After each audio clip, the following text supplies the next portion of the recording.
Muy bien, comenzamos, hermanos, ¿les parece? ¿Me dejan hacer una oración?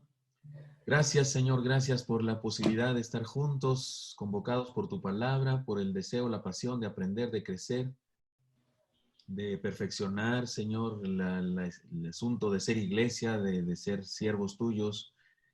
Y te pido que nos hables, nos bendigas, nos des herramientas, principios, lo que tengas que decirnos hoy, enseñarnos hoy, por favor, hazlo, te lo pedimos en Cristo Jesús.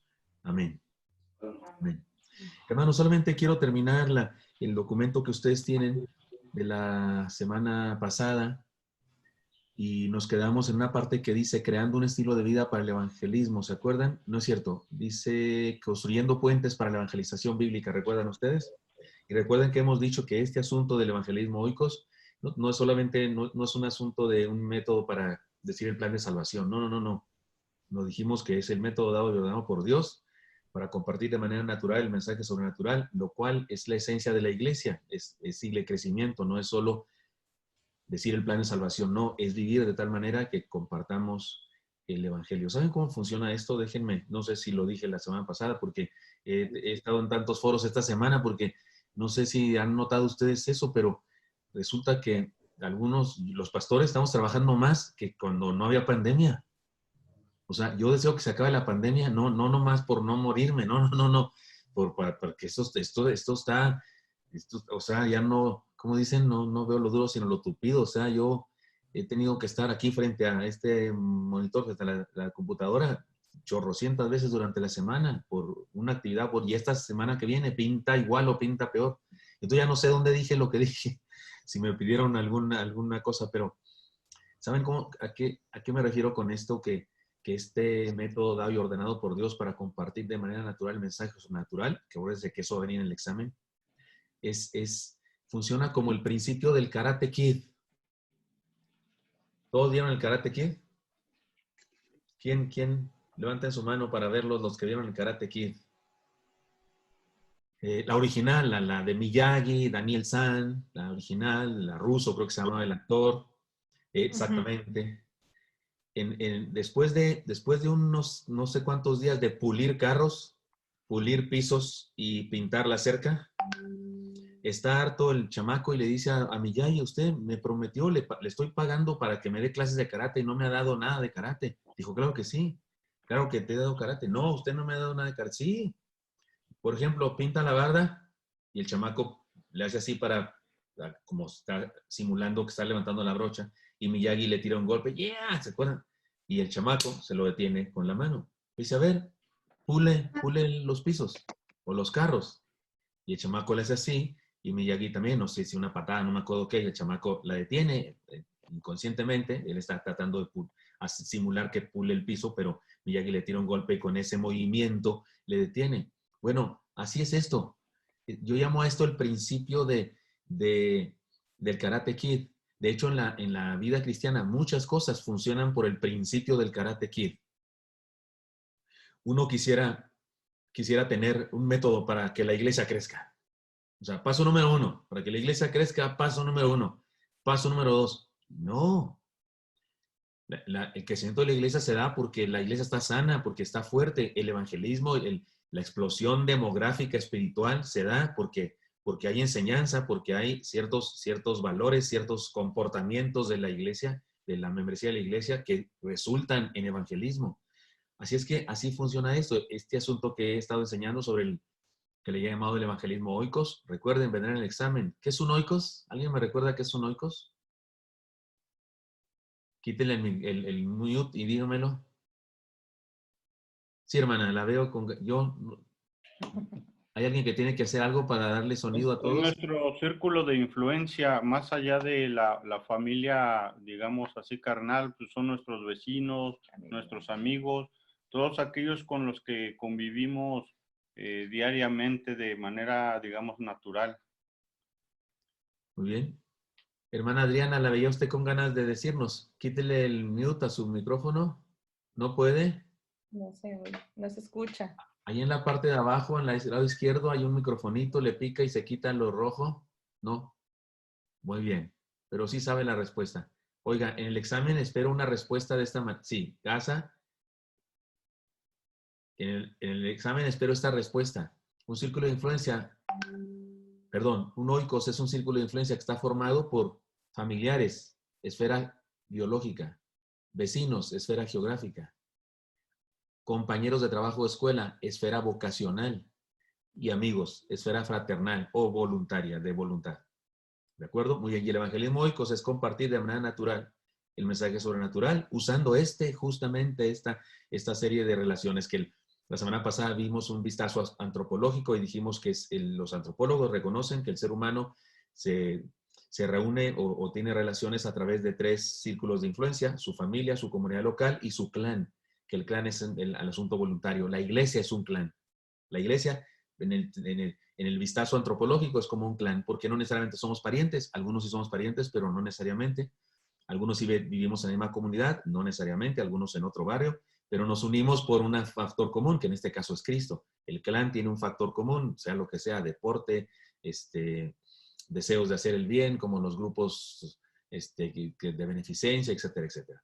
Muy bien. Pero después de eso dijimos que había que construir puentes y vimos varias cosas. Dijimos los momentos de crisis, los momentos de victoria y los momentos de conmoción cultural, y hasta les platiqué mi oso que hice yo en Bajos de Chila, Oaxaca, me faltan los hermanos.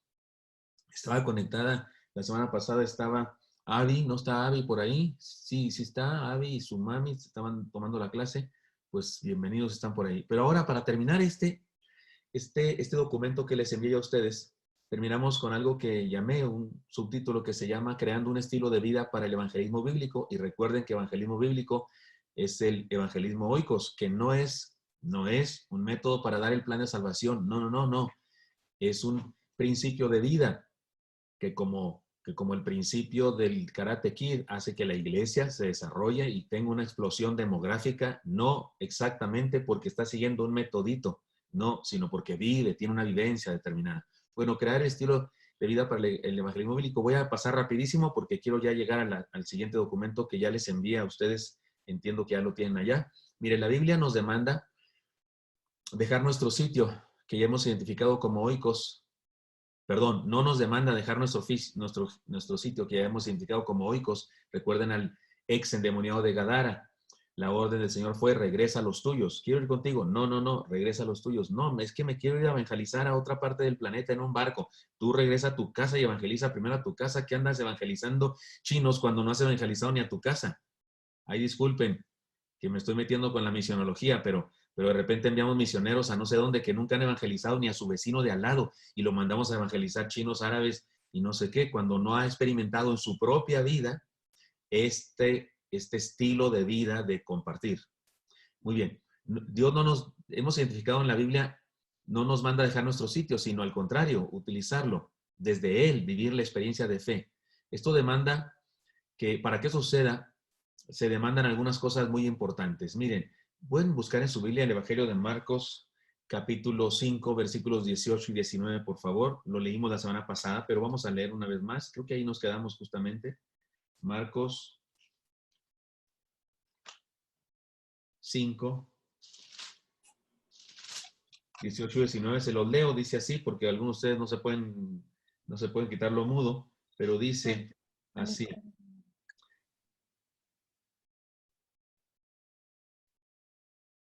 ¿Será ese el texto que busco?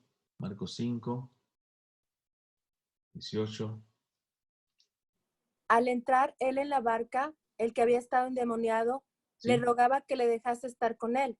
Mas Jesús no se lo permitió, sino que le dijo: vete a tu casa, a los tuyos, y cuéntales cuán grandes cosas el Señor ha hecho contigo y cómo ha tenido misericordia de ti.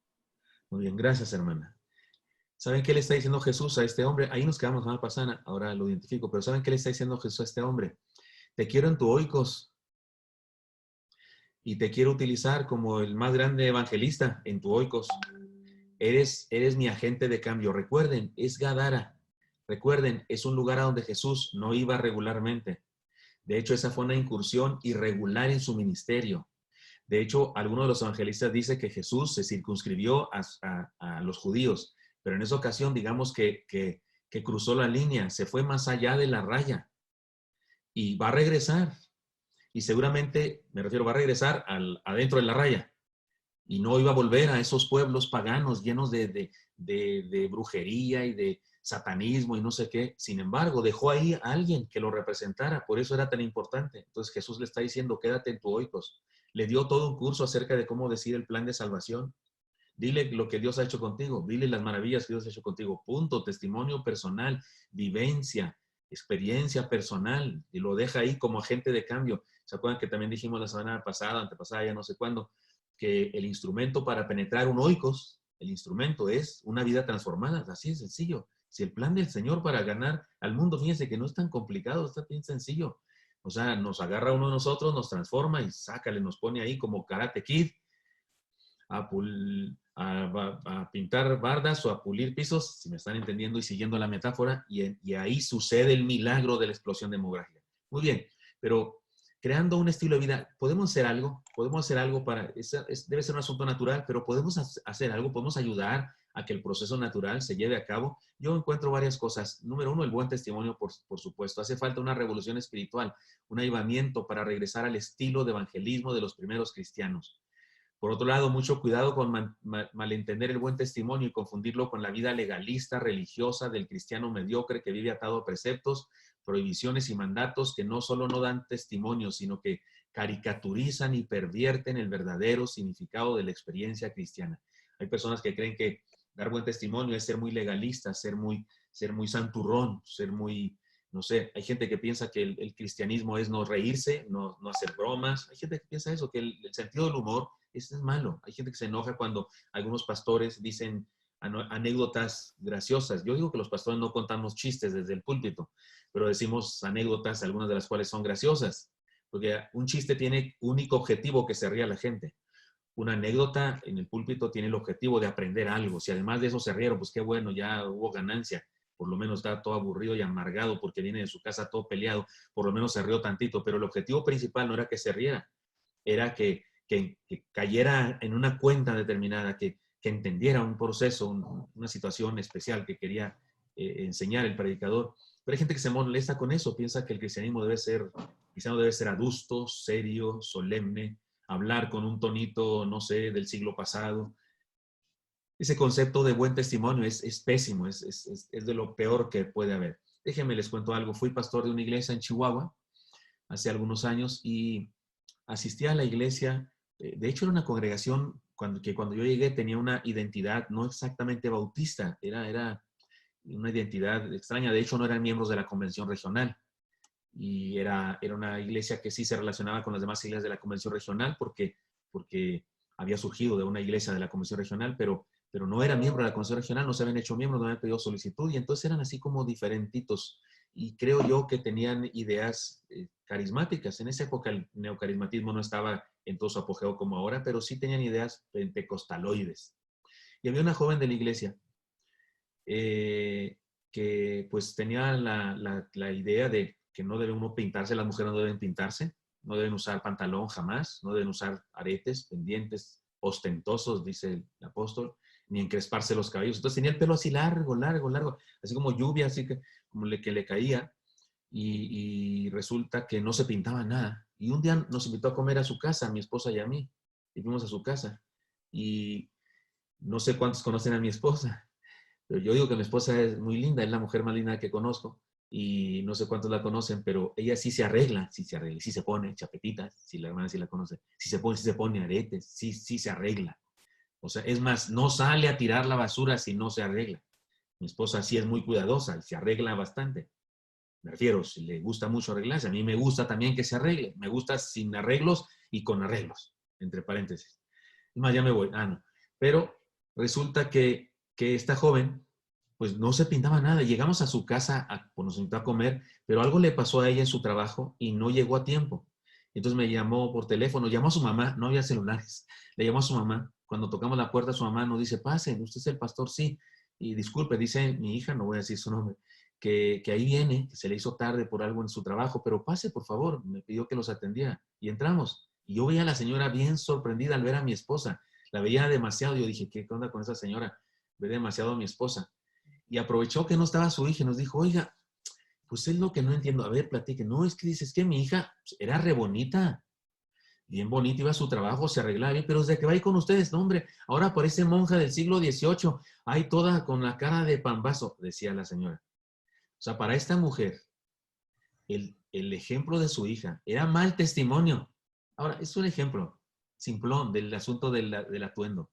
Pero así, hermano, así multiplíquenlo en un montón de cosas más en las que debemos reflexionar seriamente sobre cuál es qué es buen testimonio. ¿Qué es ser buen testimonio? Decía la semana pasada, me parece, el cristiano debe ser el mejor amigo del barrio, el mejor compañero de trabajo, el de confianza, no el santurrón, apretado, sangrón, que todo critica, que todo condena, que a todos manda al infierno. Servicio cristiano, ni hablar. Yo digo que uno no tiene derecho a predicarle a su vecino el Evangelio de Jesucristo si nunca le ha ayudado a desponchar su carro, si nunca le prestaste un gato hidráulico, si no le destapaste su techo que desde tu casa se puede ver que está tapado el drenaje. Estoy diciendo una cosa que hice con un vecino una vez, porque había una alberca en su techo y yo me brinqué tantito y le quité el pasto y no sé qué, y luego le llamé y le dije, oye, tu techo estaba bárbaro, de mojado. Ya le expliqué y, oye, qué suave, gracias, que no sé qué. Uno no tiene derecho a decirle a una persona que Cristo le ama, que te quiere compartirle algo, que lo invita a su casa, a un grupo celular, lo que sea, si ha sido siempre el cristiano serio que ni saluda, que se enoja porque el perro del vecino viene a hacer sus gracias a tu jardín. Ojo con eso, porque buen testimonio no significa, fíjese bien, buen testimonio no significa ser correcto. Es más, voy a decirlo muy claro, porque hay gente que piensa, es que estoy haciendo lo correcto. No solo hagas lo correcto, hazlo bellamente, hazlo agradablemente, porque puede ser correcto, no fumas, no tomas. ¿Eso de qué le ayuda al vecino? De nada. No dices palabrotas. ¿Eso de qué le sirve al vecino? Al vecino, ¿qué le sirve que tú no digas palabrotas? No le das de comer, que no digas palabrotas. Servicio. Es de lo que estamos hablando aquí, de servicio cristiano. Me gusta mucho pensar en la regla de oro, ¿no? Es la regla de oro, no es la regla de cobre. La regla de cobre es la de Cicerón, la de Filón, la de un tal Eliezer, Rabí Eliezer. O la que está escrita en Tobías, un libro apócrifo. La regla de cobre dice, no hagas a otro lo que no quieres que te hagan. Muchos filósofos antes de Cristo dijeron eso. Casi me corren de la Universidad de Chihuahua, de la Universidad de la UASH, porque mi maestro de historia de la filosofía dijo que Jesucristo había copiado muchas cosas de filósofos anteriores. Y yo no me aguanté y dije, como por ejemplo, ¿qué, maestro? Yo ya era cristiano. Y él me dijo, por ejemplo, la llamada regla de oro que tanto ponderan los cristianos, esa la dijo fulano y perengano y se puso a decir eso. Y yo le dije, discúlpeme, pero usted está equivocado. Ellos no dijeron la regla de Dios. Sí, no. No, señor. Cicerón dijo, no hagas a otro lo que no quieres que te hagan.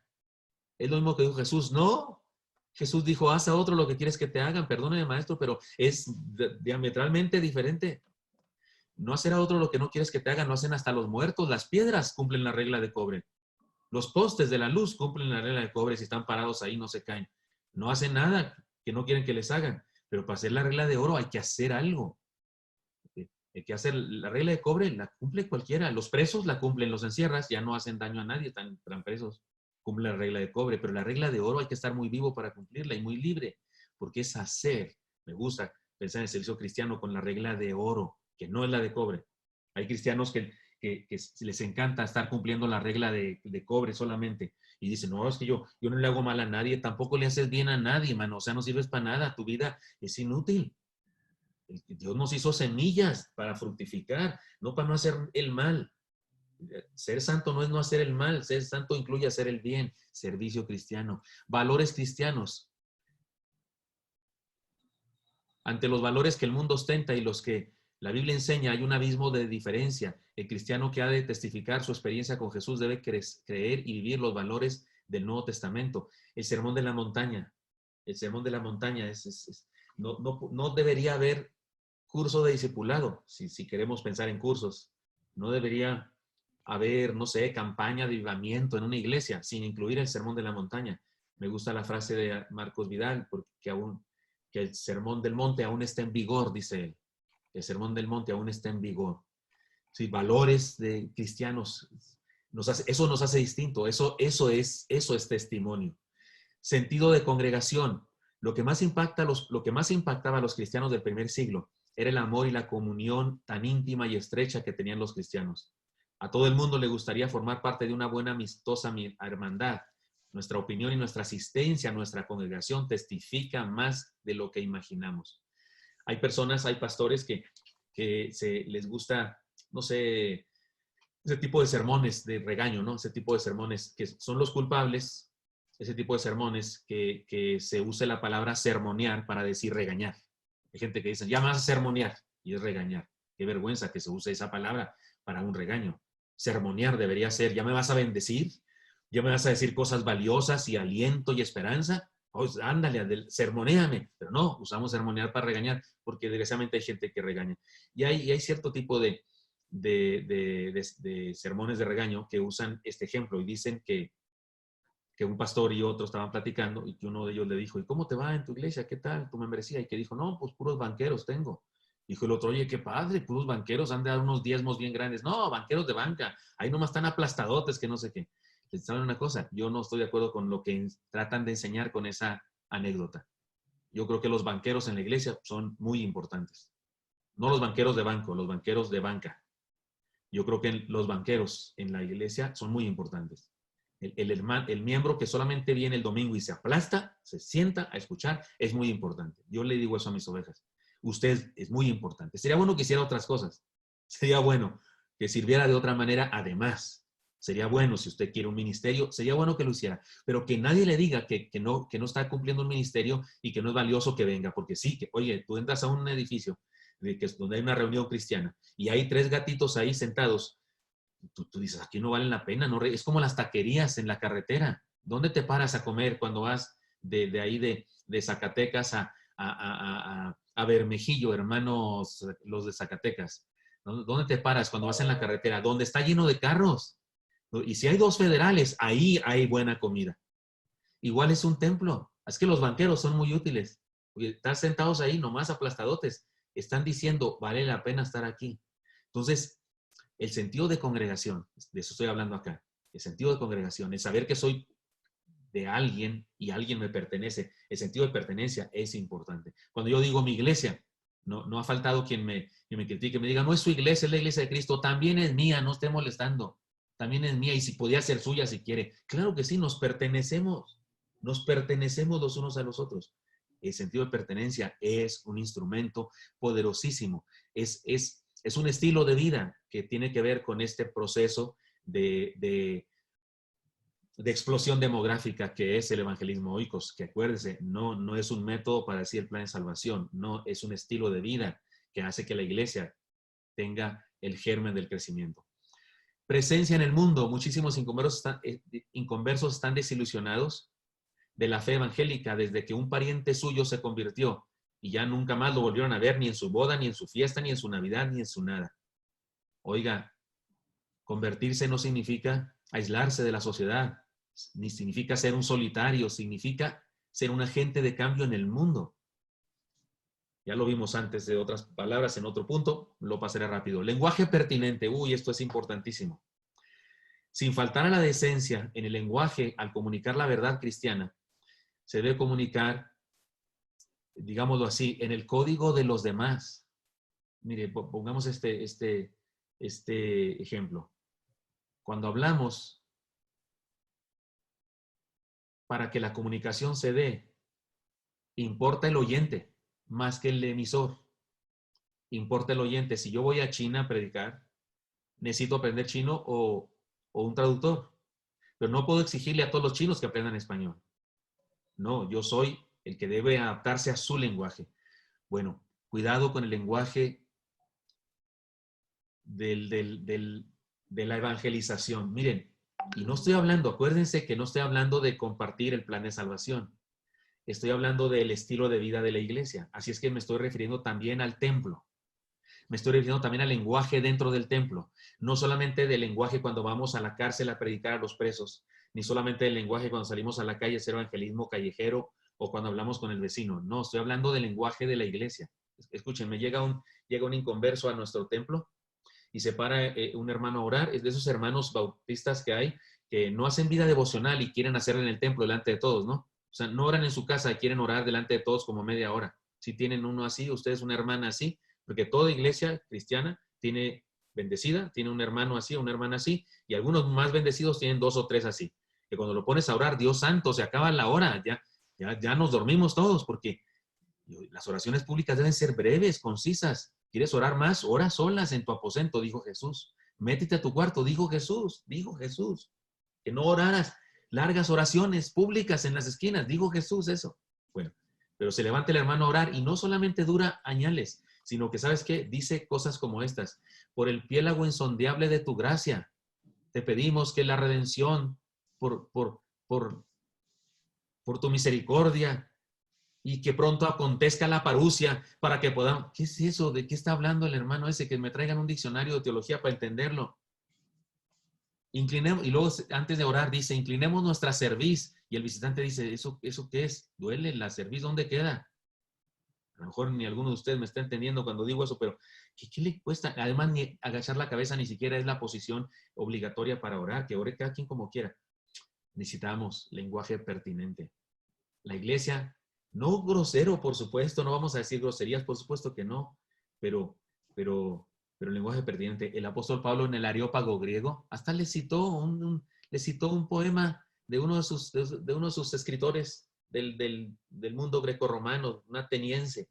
Y como uno de vuestros poetas dijo, ciertamente no está lejos de vosotros. Es decir, hasta citó no sé, a Amado Nervo, o tú puedes citar a quien quieras, como dijo el filósofo guanajuatense,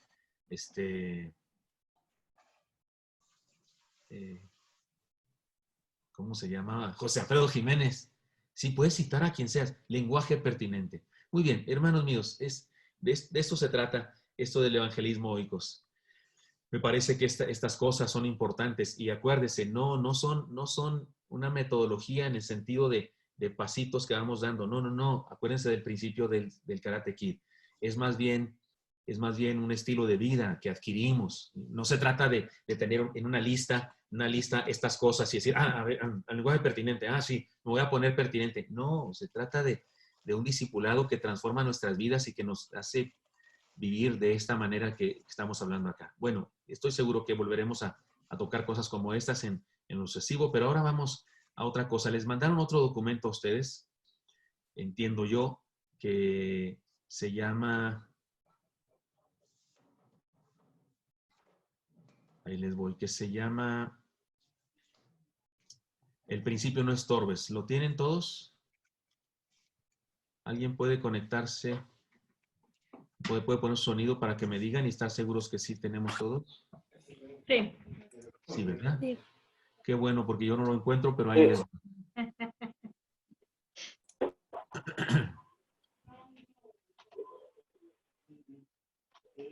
Y el crecimiento 2, aquí está.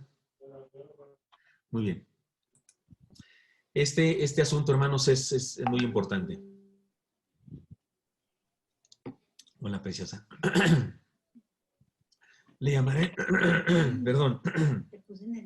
Me puso nervioso aquí una alumna que tengo presencial, que es mi esposa. Le llamo a este documento y a esto que quiero compartir con ustedes y que tiene que ver con la parte del programa que dice Quitando Estorbos y también con la parte del programa que dice Desarrollando la Iglesia para Crecer. El principio no estorbes, le llamo a esto. Primero los Corintios 3, 6 al 7 dice, yo planté, Apolo regó, pero el crecimiento lo ha dado Dios. Así que ni el que planta es algo, ni el que riega, sino Dios que da el crecimiento. Aquellos de ustedes que han ido al Congreso Crece, estoy seguro que han tomado esto. No importa, hoy lo tomaremos una vez más porque es en la clase de hoy. Miren, hermanos, una verdad espiritual. Pero sé que algunos de ustedes no han ido al Crece porque no han sido alumnos del Lacey hasta hace poco. Pero comencemos con esto. Una verdad espiritual. Una de las verdades más claras del Nuevo Testamento respecto a la mayordomía del crecimiento y la multiplicación de la vida eclesiástica es esta. A Dios no le gusta la higuera sin higos, ni la red sin pescados, ni la tierra sin frutos, ni el dinero sin ganancia. Eso está muy claro en la Biblia y el documento que ustedes tiene los versículos bíblicos para probarlo. Dios secó una higuera que no le dio higos y no era época de higos. No era época de higos. Échate ese trompo a la uña, como dicen por ahí. Tiene una explicación, pero no la voy a dar aquí. porque no es clase de teología ni de exégesis, ni de Nuevo Testamento, no es exégesis de Mateo, pero tiene una explicación. Sin embargo, de eso, Jesús secó una higuera que no le dio higos cuando no era ni siquiera temporada de higos. Queda clarísimo que al Señor no le gustan las higueras sin higos. Ni la red sin pescar. Echa la red. Señor, tenemos toda la santa noche pescando y no hemos pescado nada. Yo soy pescador, tú eres carpintero. No dijo eso Pedro, solamente dijo, después de que dijo, no hemos pescado nada, se le quedó viendo y dijo, pero en tu palabra, y tómala, porque al Señor no le gustan las redes sin pescados, ni la tierra sin frutos. Contó la parábola del sembrador y seguramente estaba viendo un sembrador, ni el dinero sin ganancias. Lo hubieras por lo menos puesto en los banqueros, por lo menos lo hubieras dado a los usureros para que te diera algún rédito, le dijo el Señor al sabiondo, porque ¿se han fijado en eso? En la parábola de los talentos, ¿se han fijado en eso? Ese que lo enterró era el sabiondo. Los otros dijeron, me diste 5, aquí están 10, me diste 2, aquí están 4, me diste 1, pero yo sabía quién eres tú, sabía que tú donde no siembras recoges y donde no, o sea, se sabía la teología, sabía quién era su Señor, lo identificaba bien teóricamente, pero no hizo nada respecto a eso. O sea, este es el sabiondo que no hizo nada. A Dios no le gusta el dinero sin ganancias. El testimonio del Nuevo Testamento es el de una iglesia en crecimiento constante. Crecimiento constante. Alguien de ustedes, hágame el favor de abrir su micrófono y ayúdenme a leer los textos bíblicos para saber que estamos aquí retroalimentándonos. Ayúdenme a leer los textos bíblicos porque vamos a leer bastantes textos bíblicos acá a partir de ahora. ¿Cómo dice, por ejemplo, Hechos 2, 46, 47? ¿Quién me lo va a leer?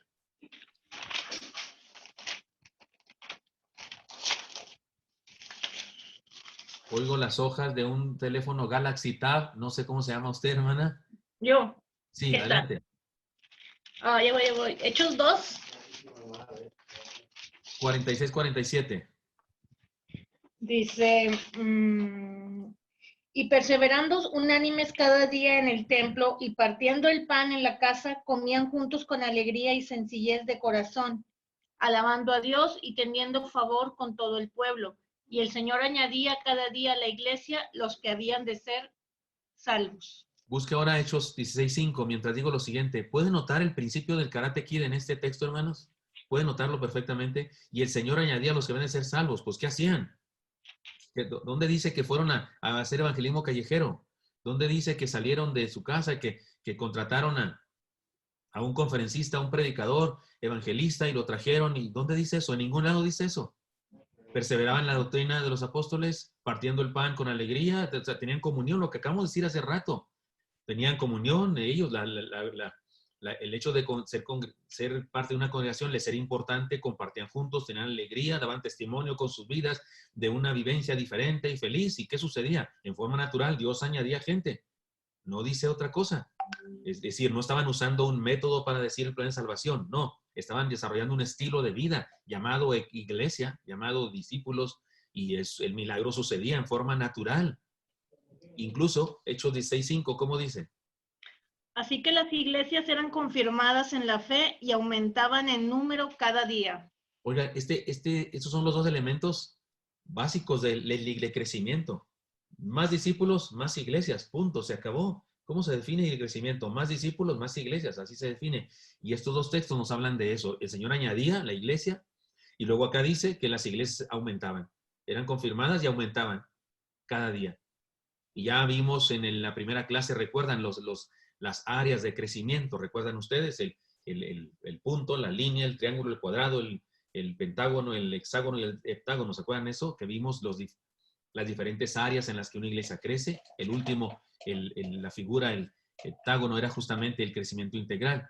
Pero podemos definirlo en dos cosas: nuevos discípulos y más iglesias. Así es como se crece. Esta es la explosión demográfica de la iglesia. Ahora bien, una eclesiología congruente con el Nuevo Testamento debe incluir las siguientes verdades. Dios quiere una iglesia en constante crecimiento. Esto, queridos hermanos, va a venir en el examen. Dios quiere una iglesia en constante crecimiento. No podríamos sostener de ninguna manera una idea diferente. Dejaríamos de ser bíblicos si justificáramos de cualquier manera el no crecimiento. Me invitaron a predicar en un 50 aniversario de una congregación hace algunos años. Y yo, gustoso, estaba dispuesto a aceptar eso y les pregunté, además de la fecha y esas cosas, pues de qué se trataba, qué iglesia era. Y me dijo, no, es una misión. ¿Una misión? O sea, ¿una misión va a cumplir 50 años? ¿Por qué? ¿Por qué una misión va a cumplir 50 años? Explíqueme eso, por favor. ¿Es en China? ¿Es en China? Porque si es en China, amén. Sí, es buena cosa. Porque seguramente es complicado allá fundar una iglesia. Es en Arabia, entre los chiitas, allí escondidas de iglesia secreta, iglesia subterránea, ahí, amén. ¿Cómo la organizamos? En un sentido formal, oficial, bautista. Pero no, era en un pueblo de México, mi país, 50 años. ¿Y qué les digo? Los exhorto, ¿qué les digo? Los que tienen 50 años de ser los mismos. No puede ser. Las iglesias eran afirmadas y se multiplicaban cada día. Está clarísimo en el Nuevo Testamento que Dios desea que una iglesia de 100 miembros hoy, el próximo año sea de más, y el siguiente año de más, o que se convierta en 3, y se multiplique en 3, y en 5, y en 20. Este es el deseo de Dios. Dios quiere una iglesia en constante crecimiento, sin tope, sin tope. Además de todo, es la segunda idea fundamental, si ustedes quieren, axioma del crecimiento del que yo les enseño. Además, Dios diseñó a su iglesia con el ADN del crecimiento. El crecimiento no es un asunto de esfuerzo humano ni de tecnología. Este es justamente el error de algunas posturas del crecimiento de décadas pasadas que se centraba en la sociología para explicar, los fenómenos de crecimiento y nos establecieron claves de crecimiento que no siempre funcionaron. Muy pronto nos dimos cuenta de que aunque hiciéramos lo mismo en circunstancias semejantes, el crecimiento no necesariamente sucedía. ¿Por qué? Porque depende de Dios y no de nuestras acciones. Lo natural, lo congruente y lo inevitable de una iglesia sana es que crezca. Se me acaba de ocurrir una tarea, fíjense. Según el plan de estudios acá, yo sí tengo derecho a ponerles tareas que se me ocurran. Entonces ahí les voy con una tarea. Todas las que usted guste, hermano. Gracias, hermano. Gracias. Quiero pedirles, mis preciosos alumnos, mis preciosos padawanes, y si no saben qué es un padawan, chútese la Guerra de las Galaxias y van a saber. Quiero que me hagan una tarea. Estamos teniendo a nivel Convención Nacional un congreso que se llama Congreso de Desafío, algo así, Congreso de Desafío. Sí, hermano David, usted compartió. COVID, Congreso Virtual de Desafío. Sí. COVID. Usted finalmente pudo compartir su conferencia porque me atoré en que se atoró todo. Hermano, hubo grandes problemas y terminaron nada más tratando de resolverlo, poniendo a una televisión, y yo no he tenido la oportunidad de verlo, pero se interrumpió muchas veces y no podía haber conexión. Son los asuntos con los que tenemos que lidiar. Pero finalmente dio su conferencia entonces, ¿estará grabada en algún lugar o no? Supongo que sí, yo no he revisado, no he visto, hermano, supongo que sí. ¿Nos recuerda el nombre de su conferencia? Sí, hermano, son los desafíos post-COVID, desafíos ministeriales post-COVID-19. Muy bien. Tarea, queridos padawanes.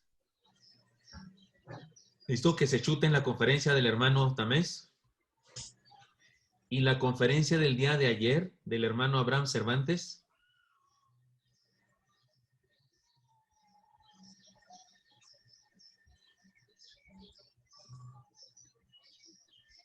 Se llamó Crisis y Transformación. Y ya oyeron el nombre de la del hermano Tamés.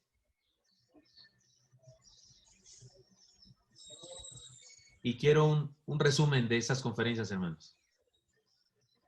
Su bosquejo, porque los hermanos son ordenados y van diciendo su bosquejo. Eso garantiza que oyeron en la conferencia. y las enseñanzas sobresalientes que ustedes encuentran. ¿De acuerdo?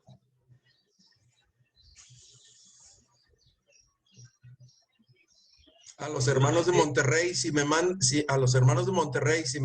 en FedEx unos burritos de machaca, yo les mando el bosquejo.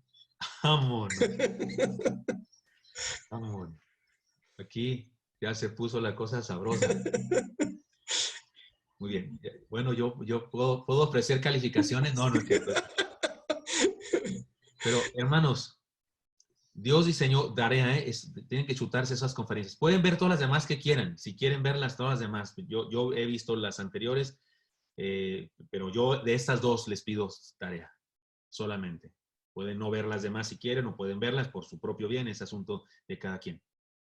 Hoy todavía, ahora mismo está sucediendo, me parece, una más y otra más al ratito, esa la vamos a ver, aunque van a quedar en la página, las podemos ver en otro tiempo, ¿verdad? Pero oigan, dos ideas entonces principales. Dios quiere una iglesia en constante crecimiento y Dios diseñó a su iglesia para crecer, punto.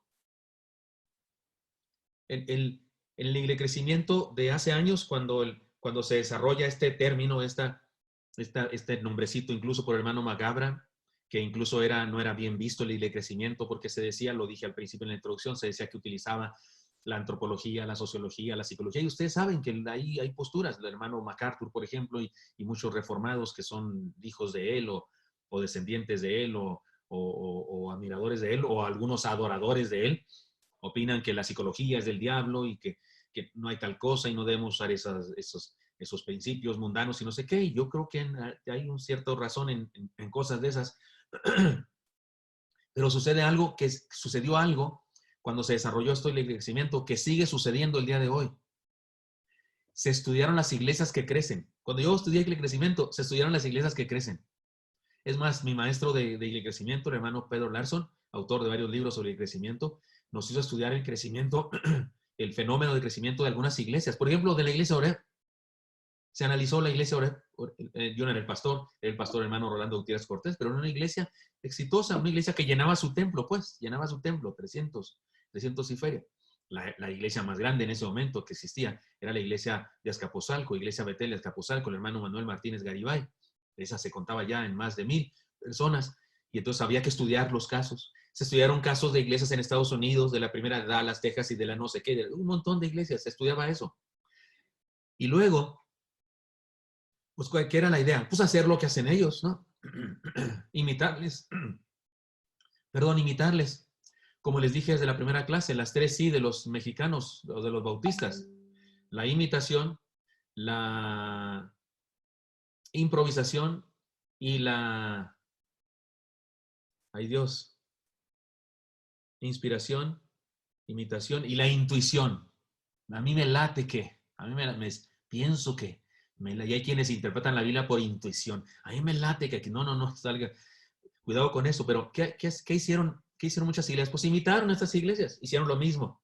Es más, algunas hasta agarraron sus clases. ¿No es cierto que el día de hoy hay montones de iglesias en México, que usan los materiales de Rick Warren, que han hecho la campaña 40 días con propósito, y la campaña 50 días de fe, y la campaña el Plan Daniel? ¿No han visto? Yo he visto pastores que hacen el Plan Daniel. El Plan Daniel es una campaña que hizo el hermano Rick Warren, en donde se enseña a comer bien, alimentarse bien. Le ayudaron a nutriólogos y doctores, le ayudaron al hermano a hacer su libro para esa campaña, donde vienen recetas de qué comer y no sé qué. Yo he visto pastores que han hecho esa campaña y siguen igual de gorditos, siguen igual de obesos. Imitamos. Hay montones de iglesias en México que usan los materiales de Rick Warren, nomás traducidos. Oye, no es problema, no creo que sea pecado, yo no creo que sea pecado. Pero Rick Warren tiene su iglesia en California, en un barrio rico, Saddleback, una región rica. Él predica con guaraches y con unas guayaberas que yo no me pondría más que en un festival, si voy al Festival de Río de Janeiro o algo así, porque así son los de ese lugar, así se vive en California, así es la cultura, el pensamiento de la gente. Y los materiales que él hizo son magníficos para esa gente. Pero hay montones de personas, iglesias en Latinoamérica usando sus materiales, y sus clases se llaman Sé 101, C, no sé qué, igualitos se llaman que eso. Y no han crecido como en la iglesia de Rick Warren. Eso aprendimos del fracaso de la teoría del crecimiento de hace años. Nos sacaron principios, ideas, y hazle así, imita esto y lo otro, y no funcionó, no hubo explosión demográfica. No hubo miles de iglesias en el mundo entero explotando y convirtiéndose en mega iglesias. No sucedió eso, a pesar de que se enseñó el crecimiento. En México hace años que todos nuestros seminarios enseñan y crecimiento en sus materias. Es decir, no hay alumno. En este momento no hay pastor ejerciendo el ministerio pastoral que no haya estudiado, si fue al seminario, en su seminario, el iglesia crecimiento. Sin embargo, el récord de membresía de las iglesias es más o menos de 60 miembros. ¿Qué pasa con eso? Algunas misiones son más grandes que eso. Varias de las iglesias en formación de nosotros no le llamamos misiones a nuestras misiones, le llamamos iglesias en formación. Varias de nuestras iglesias en formación son más grandes que eso, son más grandes que muchas iglesias de nuestro país. ¿Qué pasa con esto? Si Dios anhela una iglesia con crecimiento y Dios diseñó a su iglesia para crecer, ¿qué pasa? Si lo natural, lo congruente y lo inevitable es que una iglesia crezca, ¿qué pasa? Bueno, de eso quiero hablar ahora acá, en esta clase. Vayamos a un ejemplo para entender bien esto que estoy diciendo.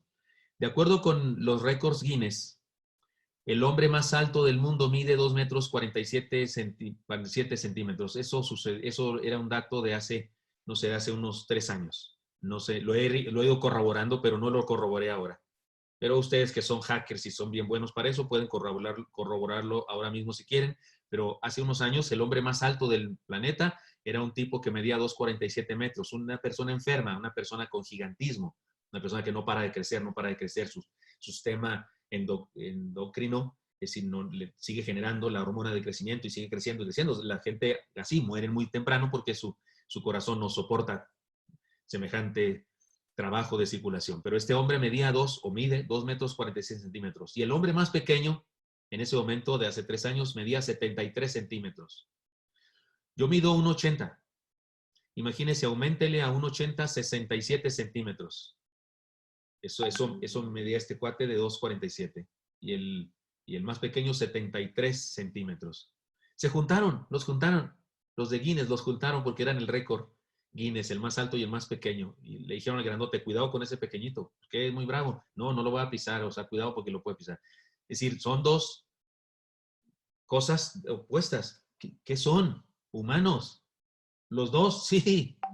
¿Y por qué son tan distintos? Por el ADN. Punto. El ADN. Es su naturaleza genética. Se trata de algo hereditario incluso, está en sus genes, en sus células. Hay una parte ahí, una macromolécula, que es el ADN. No sé si han estudiado algo al respecto, pero es un código, es el código de Dios. El ADN es un mensaje.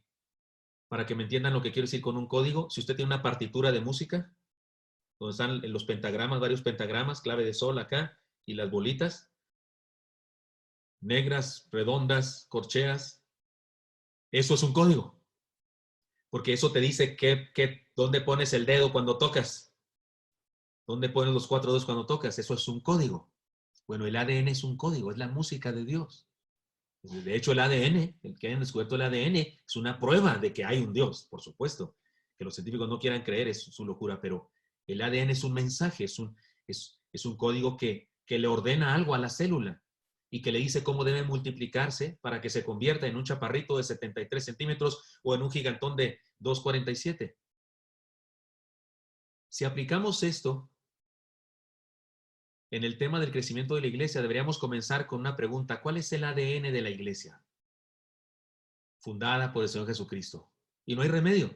Tenemos que decir que el Señor diseñó a su iglesia con el ADN del crecimiento.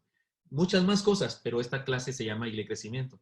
El ADN de la iglesia incluye más cosas. Incluye el ADN del amor, incluye el ADN de la comunidad, incluye el ADN de la adoración, incluye otras cosas que podemos hablar del ADN de la iglesia. Pero hay una área o una parte que incluye el ADN de la iglesia, el crecimiento. Podemos usar muchísimos textos bíblicos sobre el crecimiento de la iglesia para probarlo, para lo que estoy diciendo, perdón, lo que estoy diciendo, podríamos probarlo con muchos textos bíblicos, pero déjenme ir en un recorrido así veloz, rápido. No voy a pedir que lo lean ustedes porque de aquí a que se conectan y que lo encuentran, o lo tienen escrito, es cierto, lo tienen escrito. ¿Por qué no me van leyendo mejor? Sí, un texto cada quien lo tienen, ustedes tienen escrito. Sí, todos tienen escrito en su pantalla, ya no en su papel, sino en su pantalla. Entonces, ¿qué tal que uno o dos abren su micrófono y me van leyendo los textos bíblicos, por favor? Por ejemplo, Génesis 1:22, ¿qué dice? Y así yo desayuno. Dios ordenó a la raza humana que se multiplicara desde un principio. Fructificad y multiplicaos. Génesis 1:22. ¿Sí está claro, hermanos? Si Dios le dijo a Adán y Eva, fructificad y multiplicaos, porque otra cosa, a Dios tampoco le gustan las familias sin muchos chamacos. Síganle adelante, ¿quién más? Dios ordenó a Noé y su descendencia que se multiplicara. Fructificad y multiplicaos y llenad la tierra. Génesis 9:1. Síganmele, por favor, alguien más. Dios promete a Abraham ser el padre de un pueblo numeroso. Mira ahora los cielos y cuenta las estrellas, si las puedes contar.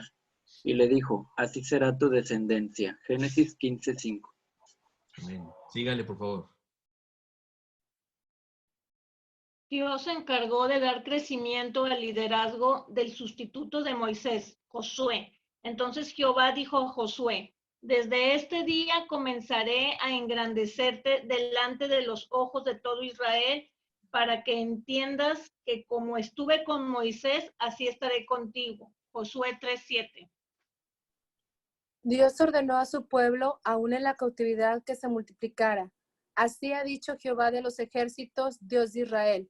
A todos los de la cautividad que hice transportar de Jerusalén a Babilonia, edificad casas y habitadlas, y plantad huertos, y comed el fruto de ellos. Casaos y engendrad hijos e hijas. Dad mujeres a vuestros hijos, y dad maridos a vuestras hijas, para que tengan hijos e hijas, y multiplicaos ahí, y no os disminuyáis. Jeremías 29:4-6. Porque el crecimiento, donde sea y como sea, siempre será una ventaja, una posibilidad, un poder que Dios puede utilizar. Déjenme les explico el contexto de este pasaje, porque todos hablan de crecimiento, por supuesto, de crecimiento familiar, incluso de crecimiento en autoridad, de crecimiento en ministerio, porque Josué le dijo, Dios te engrandeceré. Pero este pasaje en particular es aquella ocasión, de las varias ocasiones en las que el pueblo judío fue dominado, fue conquistado, y fueron llevados sus jóvenes a otro país. Y en ese otro país donde fueron estas familias llevadas, no se casaban, ni hacían casas, vivían en chozas construidas con palma, y no querían hacer casas de adobe, ni querían dar sus hijos y sus hijas en casamiento, porque ellos entendían que Dios los iba a liberar de inmediato, capaz que pasado mañana o dentro de un mes nos libera y nos regresamos a nuestra tierra, y no querían hacer vida en esa nación. Y Dios por medio del profeta les dijo que hicieran vida. Tardaron de hecho 70 años para regresar. Dios les dijo, vivan, que cásense, tengan hijos y crezcan. ¿Por qué? Porque crecer siempre es bueno, bajo cualquier circunstancia. Aún si nos liberan pronto, ser muchos es mejor que ser pocos. Es lo que está diciendo el pasaje. Sígame leyendo a alguien más lo que sigue, por favor. La iglesia del primer siglo se caracterizaba por un constante y extraordinario crecimiento, y crecía la palabra del Señor, y el número de los discípulos se multiplicaba grandemente en Jerusalén. También muchos de los sacerdotes obedecían a la fe. Hechos 6:7. Además, el crecimiento se daba en todas las esferas de la sociedad. Está clarísimo, eso de que te convertimos sacerdotes está diciéndonos, igual que en nuestro contexto, sería lo mismo. Decir que una iglesia está creciendo tanto que hasta el padre de la colonia se convirtió, es decir, que sí, de veras, está impactando mucho esa iglesia. Sígale, por favor. El crecimiento de la iglesia fue constante y no solo por periodos, pero la palabra del Señor crecía y se multiplicaba. Hechos 12:24. Así crecía y prevalecía poderosamente la palabra. 19:20. Tenía muchos menos recursos que nosotros el día de hoy. Sin embargo, el crecimiento fue explosivo. ¿Están claros? No tenían videos, no tenían películas, no tenían celulares, no tenían franelógrafos, no tenían Biblia escrita, no tenían micrófonos. Y el texto nos cuenta de un crecimiento brutal, bárbaro. Sígame leyendo a alguien el último, por favor. La Gran Comisión definitivamente habla de crecimiento. A todas las naciones, Mateo 28:19, hasta lo último de la tierra, Hechos 1:8, y no hay manera de esquivar la responsabilidad que nos toca. Está clarísimo, queridos hermanos, toda la Biblia nos habla de crecimiento. Es la voluntad de Dios que así sea. Ahora, el crecimiento es un valor, un principio, una idea que corre por la sangre de la fe cristiana. Cualquier otra cosa sería ir en contra de la naturaleza de la iglesia fundada por el Señor Jesucristo. ¿Cuál es el problema? ¿Cuál es el problema? Aquí en su plan de estudios dice que yo debo hablar de los problemas. ¿Cuál es el problema? Un problema real. Sin embargo, aunque el crecimiento es parte de la enseñanza bíblica, algunos lo interpretan como algo extraordinario o imposible. Se trata de lo que yo llamo la regazón de una mala interpretación. Perdonen que use esta frase, la regazón, porque no sé si en su contexto se usa la palabra regazón. Ya la regaste. No sé si en Venezuela se usa eso, pero ya la regaste. O sea, estás arruinando la idea, estás chueco, no estás entendiendo. La regazón es eso. Bueno, yo digo que hay una regazón con respecto a un texto bíblico. La palabra dice en 1 Corintios 3, 6 al 7. Yo planté, Apolos regó, pero el crecimiento lo ha dado Dios. Así que ni el que planta es algo, ni el que riega, sino Dios que da el crecimiento. Es un texto importantísimo que habla de crecimiento, pero nos dice desde el principio que uno riega, pero Dios da el crecimiento.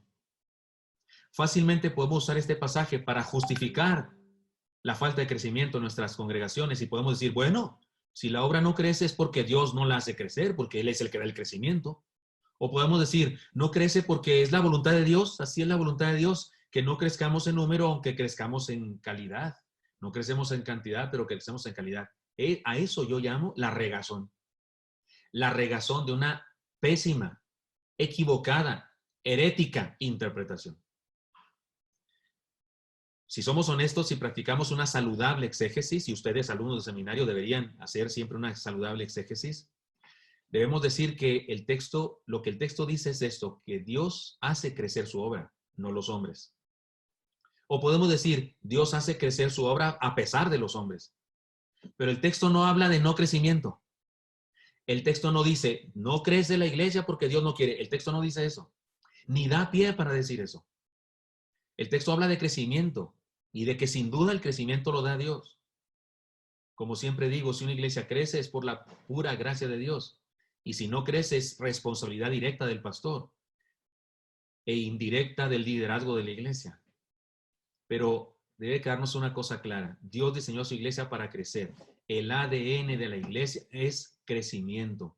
Y no experimentar tal cosa es vivir en contra de la naturaleza de la fe. No interprete, por favor, querido hermano, ese texto para decir que como el crecimiento lo da Dios, si no creces porque Dios no lo está dando. No, Señor. Si una iglesia no crece, no es porque Dios no la quiere hacer crecer, es porque nosotros, los seres humanos, estamos haciendo algo y con mucho esfuerzo y con mucha eficacia para no crecer. Por eso yo llamé a esta conferencia para ustedes el principio no estorbes. Si alguien me pregunta qué se hace para que una iglesia crezca, yo tengo un solo principio de crecimiento que es universal, transhistórico y transcultural. No estorbes. ¿Cómo hacer para que la iglesia crezca? No estorbes. Pero no me doy cuenta de que estoy estorbando, pues analiza, porque nos la pasamos estorbando. El problema número uno de nuestras iglesias, de las llamadas denominaciones históricas y de otras también, de las nuevas, para el no crecimiento es que hacemos cosas muy eficazmente. Hacemos cosas muy eficazmente, las hacemos para estorbar el crecimiento que Dios en forma natural da a su iglesia. Ahora bien, ¿qué es el ADN de la iglesia? ¿Cómo lo identificamos? ¿Cómo puede definirse ese ADN? Porque eso es lo que debemos estudiar. Les cuento, el ADN es el ácido desoxirribonucleico, que es parte de la célula que conserva la información genética que permite que la vida se reproduzca. El ADN es información, que ya dije que es un código. Es para entenderlo, si no somos genetistas, si no somos biólogos, si no sabemos, es como un chip. Es como un chip. Aquí hay información, ¿no es cierto? De hecho, aquí hay mucha información, todos mis sermones de mi historia. Y aquí se mete a un lugar y sale esa información. Bueno, el ADN es una macromolécula que está en la célula y tiene la información, tiene este canto, tiene esta música, tiene esta partitura que le dice a la célula qué hacer para multiplicarse. En genética se dice que el ADN es un ácido nucleico o bien una macromolécula que forma parte de toda célula y contiene la información usada en el desarrollo y funcionamiento de los organismos vivos conocidos. Y algunos virus también son ADN y es responsable de su transmisión hereditaria. Podemos decir que tal es el ADN, tal es la vida que surge. ¿De qué estoy hablando? Imagínense que tenemos aquí una mesa de laboratorio y aquí tenemos una célula de un piojo y aquí una célula de un orangután, aquí una célula de una ballena azul y aquí una célula de un ser humano. A nivel materia prima de la que está formada estas 4 células, 4, piojo, orangután, ballena azul, humano, a nivel materia, a nivel azufre, calcio, hierro, son igualitas. Son idénticas. A nivel de las cosas que tiene, que el núcleo y que esto y que aquello, son idénticas. Son idénticas. Lo único que las hace diferentes es el ADN, que es como este chip, microchip, que le dice a esta del piojo cómo se asocia cuando se multiplique. Cuando se parte en 2, cómo se asocie. Y luego en 2 y cómo se vaya asociando y qué vaya construyendo. Y cuando sucede el milagro, salió un piojo. Y acá salió un orangután. Y acá salió una ballena azul, el animal más grande sobre la tierra, ¿no? Y acá salió un humano. ¿Qué pasó? ¿Qué fue lo que sucedió? Si eran igualitos. De la misma materia, la misma cantidad de azufre, de hierro, de calcio, igualito casi todo. ¿Qué pasó? La información que cada cosa recibió le hizo surgir de determinada manera. Por eso digo yo que el ADN es una buena metáfora para hablar de la eclesiología bíblica. El ADN de la iglesia es pensar en la información, es decir, en principios y valores no negociables de la eclesiología bíblica. Se trata de constantes de vida fundamentales. Yo digo que el ADN de la iglesia es el conocimiento, la información con respecto a la iglesia misma que cada miembro tiene. Eso es el ADN de la iglesia. El ADN de la iglesia entonces debe entenderse como una sana interpretación. Va a venir en el examen. Subrayen ahí. Va a venir en el examen. El ADN de la iglesia entonces debe entenderse como una sana interpretación y una efectiva aplicación de los principios bíblicos fundamentales para establecer el reino de Cristo en la tierra. He aquí la idea principal. También vendrá en el examen, por supuesto. El ADN del que estamos hablando no es otra cosa que el perfil de iglesia. Y si estudiamos con seriedad el Nuevo Testamento, notaremos que se caracteriza por lo siguiente.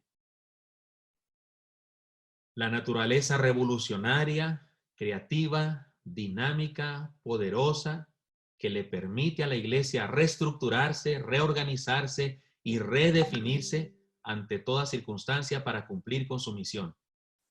Es la genética de la iglesia y podemos definir las 7 declaraciones. Déjenme pongo el ejemplo con el mugre coronavirus. Sí, todos saben que el coronavirus ya existía, ¿no es cierto? Ya existía.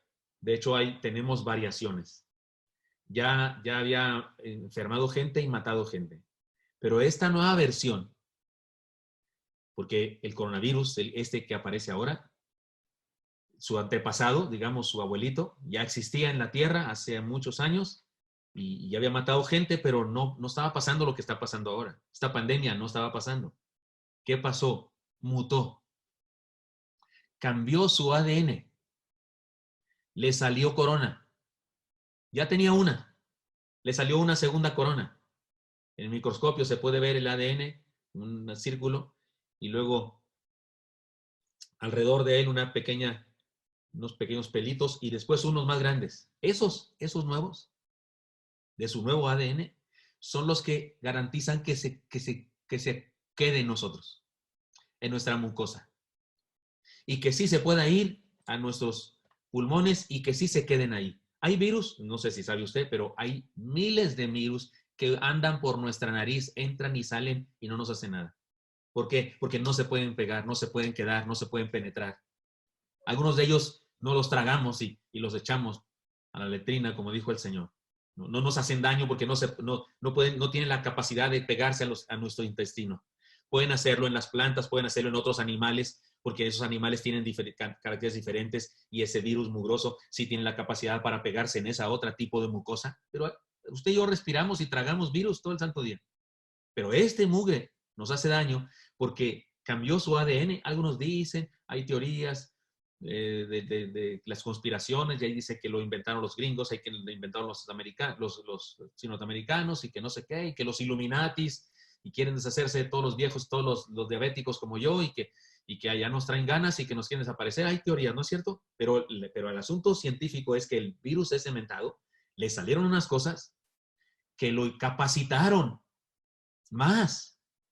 Yo digo que Dios diseñó a su iglesia con la capacidad de reestructurarse, reorganizarse, mutar en su forma, con tal de mantener su misión. Déjeme, se lo digo esto que estoy hablando en siete ideas claras, siete ideas. Vamos una por una. ¿Lo tienen en su cuaderno? ¿Sí está ahí? Una. Díganlo conmigo, por favor, aunque no los escuche yo, pero ustedes díganlo conmigo, lean conmigo. Dice, número 1, Dios diseñó a su iglesia para crecer. Oiga, quiero verlos a todos mover los labios. Algunos no los vi, ¿eh? Por favor, ¿lo hacemos otra vez? Dios diseñó a su iglesia para crecer. Y yo subrayé crecer. Y no creo que haya nadie de ustedes diciéndome, no es cierto aquí. Si hemos leído tantos textos, tengo hablando ya hora y cacho, y usted todavía no me cree eso. Dios diseñó a su iglesia para crecer. Por supuesto. Si no, no crecería. Porque si no es diseño de Dios, no crece. Si no es asunto nuestro. Y el testimonio del Nuevo Testamento es que crecía y crecía. Número 2. Díganlo conmigo, por favor. Dios diseñó a su iglesia para impactar al mundo en toda circunstancia. En toda circunstancia. No, pero es que acá hay mucha persecución. La iglesia cristiana nunca ha crecido tanto como cuando hubo la más terrible persecución contra la iglesia. Libro de los Hechos. Dios les dijo, me seréis testigos en Jerusalén, toda Judea hasta Samaria, en todo el último de la tierra. Y no salían de Jerusalén. Ahí estaban encerrados. Es más, los apóstoles nunca salían. Y vino una persecución. Yo no digo que Dios la mandó, pero sí la permitió. Y los que fueron esparcidos, dice el texto, iban anunciando y la iglesia crece. Y crece, y crece, y crece, y crece. Mire que nos llegó hasta acá, que estamos del otro lado del charco. Porque Dios la diseñó para impactar bajo cualquier circunstancia. Bajo cualquier circunstancia. 3, díganlo conmigo. Dios diseñó a su iglesia para transformarse, para cumplir con su misión. Yo entiendo que lo anterior sí me dijeron amén fácilmente, para crecer, para impactar al mundo. Sí, usted sí está diseñada para eso, pero para transformarse, a algunos de ustedes les costó trabajo, porque claro, son como yo, bautistas. A los bautistas, ya vimos aquella día de ayer, de la semana pasada, aquello del foco. ¿Se acuerdan del foco? ¿Se acuerdan de cuántos bautistas hacen falta para cambiar un foco? ¿Cambiar? ¿Qué es eso? ¿Se acuerdan de esa historia que leí yo en el Faro Bautista? Por cierto, es un boletín cristiano bautista. Oiga, Dios diseñó a su iglesia para transformarse. Miren, les cuento. Ahora tenemos mucho trabajo, mi esposa y yo, con esto de las transmisiones. Ahora mismo el seminario de nuestra iglesia, tenemos un seminario de nuestra iglesia, está dando una clase. Se llama es una clase sobre apologética. Se llama ¿Cómo ser cristiano en el siglo XXI? Y la está dando mi hijo. Un estudiante del seminario Baylor, del seminario Truett allá en Estados Unidos, está haciendo su maestría y es uno de los pastores de la iglesia y está dando la clase. Y yo aquí simultáneamente 2 clases. Allá está mi esposa escuchando la clase de su hijo porque hijo mata a esposo en el asunto de clases. En el asunto de clase de seminario. Dice que está escuchando a los 2. Y yo me la he pasado dando cursos y demás porque ¿sabe qué? Ya lo habíamos hecho. Cuando la influenza. Yo ya no era presidente de la Convención Nacional, pero en gobernación me tenían ahí todavía con el nombre y me hablaban casi todos los días los secretarios de gobernación, los de asuntos religiosos. Pastor Gilberto, por favor, dígale a todos sus feligreses de la Convención Nacional de México que no pueden reunirse. Ustedes son más vulnerables que cualquiera porque son cristianos, se abrazan, se besan. Yo le decía al señor, sí, señor, pero debo decirle, yo no soy el presidente ya, hay otro presidente. Pero él no sé, le di el teléfono del hermano José Bonilla varias veces, pero no sé por qué me seguía hablando. Nos vigilaban, pasaba policía por nuestro templo. También ahora está sucediendo eso. Cada domingo va una patrulla de policía allá a nuestro templo y se baja y va a ver si no estamos secretamente reunidos, porque debo decirles que sí hay pastores, a mí me parece una insensatez, pero sí hay pastores que sí convocan a su iglesia a seguirse reuniendo. Pero dicen que es por fe y que tienen mucha fe y no sé, que como si el templo fuera la vida cristiana, como si el templo estuviera ahí, como si fuera el lugar santísimo o algo así. La iglesia se reunía en casas en el libro de los Hechos. Pero bueno, cuando la influenza, no nos podemos reunir, durante 4 domingos no nos podemos reunir. ¿Qué hicimos? Yo me encerré aquí en la casa, hubo un hermano que pagó unas cámaras, en esa época era más difícil comunicarse, no era como ahora con un teléfono transmites en HD y te ves precioso desde China hasta acá, ahora eso es genial, pero en esa época no, en esa época necesitabas más cosas. Pues las compramos y nos pusimos a compartir el evangelio. ¿Por qué? Porque la iglesia, si no se le permite, se transforma. Si no se le permite de manera, hace lo que sea. Perdonen que ponga este ejemplo, de esos ejemplos. ¿Todos vieron la película Terminator? ¿Cuántos vieron Terminator? La antigua, con Schwarzenegger. ¿Sí? Para los que no la vieron, que no son tan cinéfilos. El hombre crea máquinas y se supone que en el futuro las máquinas gobiernan el mundo, el planeta. Se rebelaron, son inteligentes y gobiernan el mundo. Pero hay un grupo de humanos rebeldes que están peleando contra las máquinas para ganarles a las máquinas y volver a tener el control los humanos. Pero las máquinas son muy listas y fabricaron un androide, una máquina con una forma de hombre, y lo mandan al pasado, o sea, a nuestro presente, porque esto está pasando en el futuro, pero lo mandan al presente nuestro, que es el pasado de las máquinas, para que mate a un tal chamaco llamado Connor, porque ese chamaco se va a casar, va a tener un hijo, y el hijo de ese chamaco va a ser el que destruya las máquinas. Como las máquinas manejan el tiempo, ya saben que en el futuro las vamos a derrotar, entonces manejan el pasado, vienen al pasado para derrotar a ese cuate, para que no nazca y no lo destruyan. Y de eso se trata la película. Y la mugre máquina es Schwarzenegger, es invencible, anda con bazucas y metrallas matando gente porque va a matar al mentado Connor que anda huyendo con su mamá. Pero al mentado androide ese le dan un balazo acá, un bazucazo, se abre así la tapa, tiene unos alambres desconectados, se amarra los alambres y sigue adelante. Le sacan un ojo, se le sale el ojo, se lo quita, se pone un parche así tipo pirata y sigue adelante. O sea, no lo detiene nada.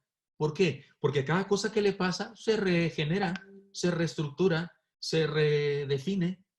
Incluso lo queman con un lanzallamas, lo queman por completo. Se le quita lo androico, se le quita la forma humana, por lo menos, así como piel y como rostro, queda solo la máquina y sigue la mugre máquina persiguiendo al chamaco Connor. Se ve cuando estás adentro del cerebro de la máquina, se ve como que tiene una computadora y dice, oh, Connor, matar o con no sé qué.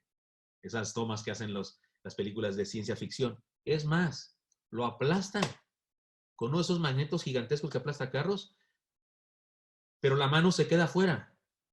La mano está viva. ¿Y qué crees que hace la mano? Sigue persiguiendo al mentado Connor. Perdonen, jóvenes, perdonen, preciosos discípulos, perdonen, padawanes. La iglesia es un Terminator. Le hagan lo que le hagan los gobiernos. Le hagan lo que le hagan los fascistas. La iglesia se reestructura, se redefine y sigue adelante. Que no se pueden reunir en casas. Faltaba más, faltaba menos. Pues nos reunimos en Zoom, nos reunimos en Skype, nos reunimos en Blue Button, nos reunimos en el programa de Telmex, nos reunimos en lo que sea. Pero a nosotros no nos detiene nada. Es decir, queridos hermanos, Dios diseñó a su iglesia para ser transformable, para reestructurarse, pretender que la iglesia siga siendo siempre la misma, las mismas cosas. Iglesia y luego femenil, varonil, rayitos de sol, auxiliares de niñas, auxiliares de señoritas. No hay problema, no hay problema si eso hay en tu iglesia. Amén, si funciona, amén. Pero no digas una sola cosa contra una iglesia que no tiene eso, por favor, porque tal vez a ellos no les funcionaba eso. Les voy a decir una cosa muy seria, muy seria. Las iglesias que no crecen, Todas las iglesias, las iglesias que están creciendo. Las iglesias que están creciendo en México, en Estados Unidos y donde quieras. Todas, sin excepción, no tienen las estructuras que tenemos los bautistas mexicanos de la convención tradicionalmente hablando. Ve a Saddleback con Rick Warren. No existen los departamentos que tenemos nosotros. Ve a la primera de Dallas, Texas. No existen los departamentos que... ¿Sí tienen trabajo de mujeres? Claro que sí. ¿Tienen trabajo de jóvenes? Por supuesto que sí. ¿Sí tienen trabajo de niños? Por supuesto que sí. Pero se llama de otra manera. Se estructura de otra manera. Se procesa de otra manera. Se ejerce de otra manera. ¿Por qué? Porque las mujeres, los varones, los niños de ahora no son los mismos que del siglo XVIII, el siglo XIX, cuando surgieron algunos de nuestros departamentos. Hemos dicho tres cosas. Dios diseñó su iglesia para crecer. Dios diseñó su iglesia para impactar al mundo en toda circunstancia. Y Dios diseñó su iglesia para transformarse, para cumplir su misión. Número 4, díganlo conmigo.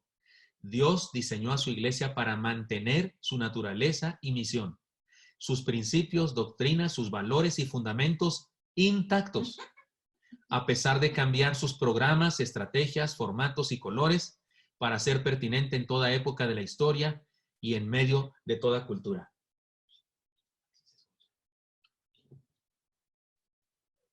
Es decir, hermanos míos, por si estaban pensando mal y estaban juntando piedras para aventármelas algunos de ustedes, yo subrayé la palabra mantener. ¿Qué debe mantener la iglesia?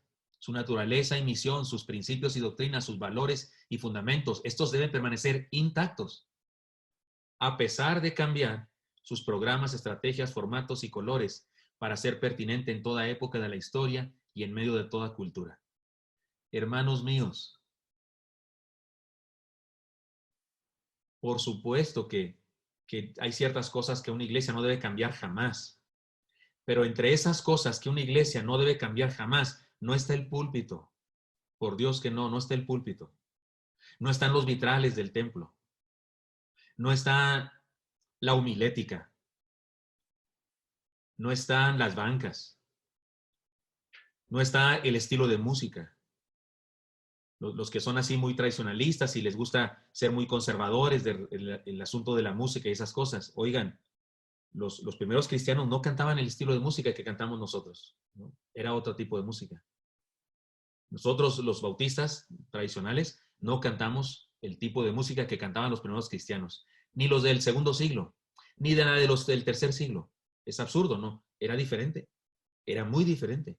Cada generación de cristianos en cada generación de la iglesia fueron componiendo nuevos himnos, nuevos estilos musicales, más instrumentos, surgieron nuevos instrumentos en el mundo musical, surgieron nuevos instrumentos y se fueron utilizando. Eso de señalar el piano como el instrumento sagrado y la guitarra como instrumento de cantina, dicen algunos. Sé de iglesias, sé de una iglesia en nuestro campo nacional en donde usted no puede entrar con una guitarra. No, deje usted tocar, no puede entrar con una guitarra. Recuerdo hace algunos años hubo una convención nacional, una reunión de convención nacional. Y en esa época los departamentos tenían un culto de la semana para dirigirlo y para que alguien predicara, que ellos invitaran. Y esa ocasión invitaron a una mujer a predicar. Y en una iglesia, yo digo que es algo así como el Vaticano Bautista de nuestro país. No voy a decir nombres ni nada, pero todos nos preguntábamos. Yo era un estudiante de seminario así, pensando, a ver, ¿qué van a hacer? ¿Qué va a pasar acá? Oh, mandaron a hacer un púlpito nuevo. Se hizo un púlpito nuevo.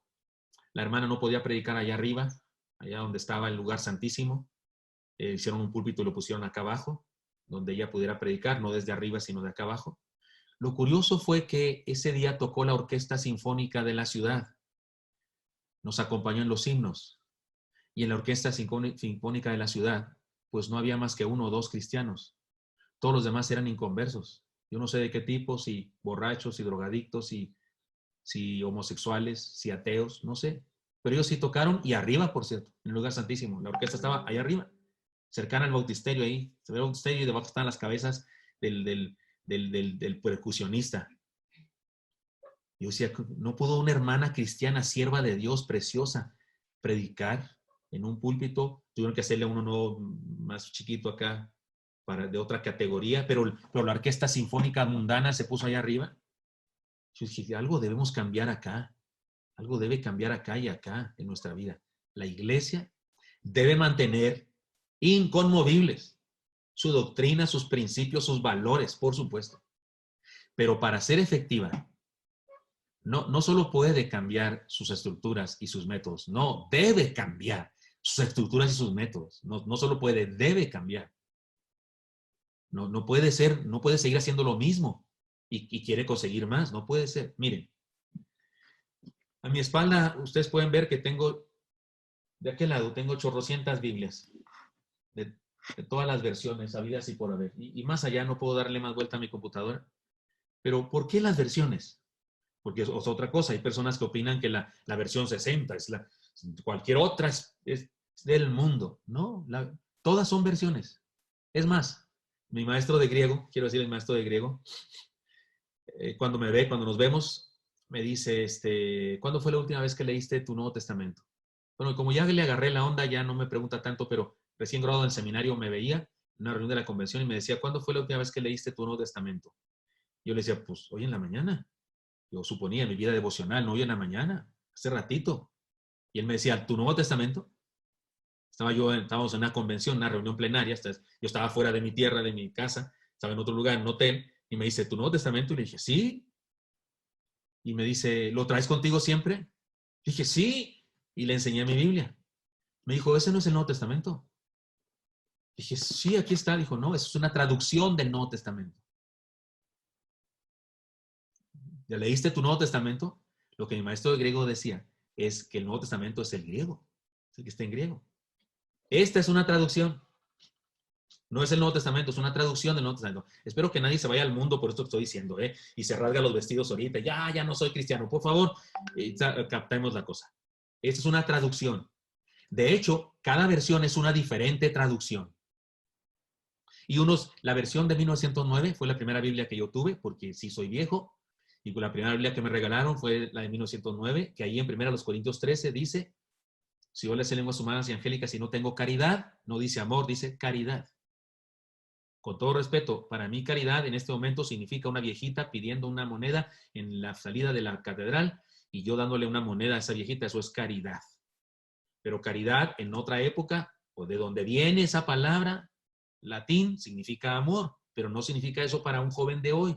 Creo que en el futuro le vamos a tener que cambiar a esa porción de la palabra y en lugar de poner amor, que cada día más significa sexo, cada día más amor significa sexo, y un día va a estar mal traducido si ponemos amor. Y vamos a tener que traducir con otra palabra, tal vez sacrificio, tal vez entrega. Algo debemos poner para que la próxima generación que tiene otro vocabulario entienda el sentido original de la palabra. O sea, sé que para mantener el sentido original de algo, hay que cambiar la forma de decirlo, porque la nueva generación no tiene el mismo código de lenguaje que la antigua generación. Así es que para mantener lo inconmovible, para mantenerlo inconmovible, se requiere cambiar la forma como lo decimos y lo actuamos. Porque si no, cometemos el error de distorsionarlo. Si la Biblia, trate de leer la Biblia de Reina y Valera, porque la gente que es muy tradicionalista y por cierto también ignorante, dice, no es que la Reina Valera es la que, oiga, entre la Cipriano y Casiodoro hay diferencias, hay más de 10,000 diferencias. No sé si sabe, pero no trabajaron juntos. No es que se agarraron, oye, vente para acá, Cipriano, vente, sí, Casiodoro, vamos a... No. Uno hizo una traducción, el otro la tomó tiempo después y le hizo más de 10,000 correcciones, pero a ese primer intento, que en realidad no fue el primero, hay otras versiones, pero se quedó en la historia como si fuera el primero, que uno de los primeros intentos de poner al lenguaje castellano la Biblia, uno de los primeros intentos, en honor a ellos se le puso a esta Biblia la Reina Valera. Pero trate de leerla, la original, aquí la tengo. Aquí las tengo las dos porque no estoy hablando nomás de lo que se me ocurre, de como me dijeron. Aquí están las dos. Esta es la Biblia del oso, ¿recuerdan? Y solo se llama el oso porque tiene una litografía aquí, pues, con el oso chupando miel, haciendo alusión al Salmo 19. Y esta, la del cántaro, porque al revés, que también su litografía es un cántaro. Acá. Mi bella edecán me va a ayudar. A ver, venga, bella edecán. Si usted trata de leerla, ¿qué quiere que le lea? Mire, ni siquiera puedo encontrar dónde leer porque se escribe completamente diferente, pero vamos a Juan 3:16. Ay, perdonen que sea tan explícito. Juan, Evangelio, Juan 3, 5, 4. Ni los capítulos pudieron ponerlos igual. Dios mío, pues ¿qué idioma hablan? Ah, pues sí, español, pero antiguo. Aquí está el 16, se los leo el 16. Dice así. No, ese es el 1. Capítulo, ni siquiera está el capítulo igual, Dios mío. Esgrima. Esgrima. Estoy leyendo La mujer llama a tu marido samaritana. Eso está capítulo 4. Ajá. Sí, por supuesto, 16. Aquí está, le leo el 16. Yo ya lo encontré aquí en esta. A ver, léanoslo, hermana, por favor, léanos. No, tú aquí también. 16. Yo no sé leer en esto, está bien raro. Dice así.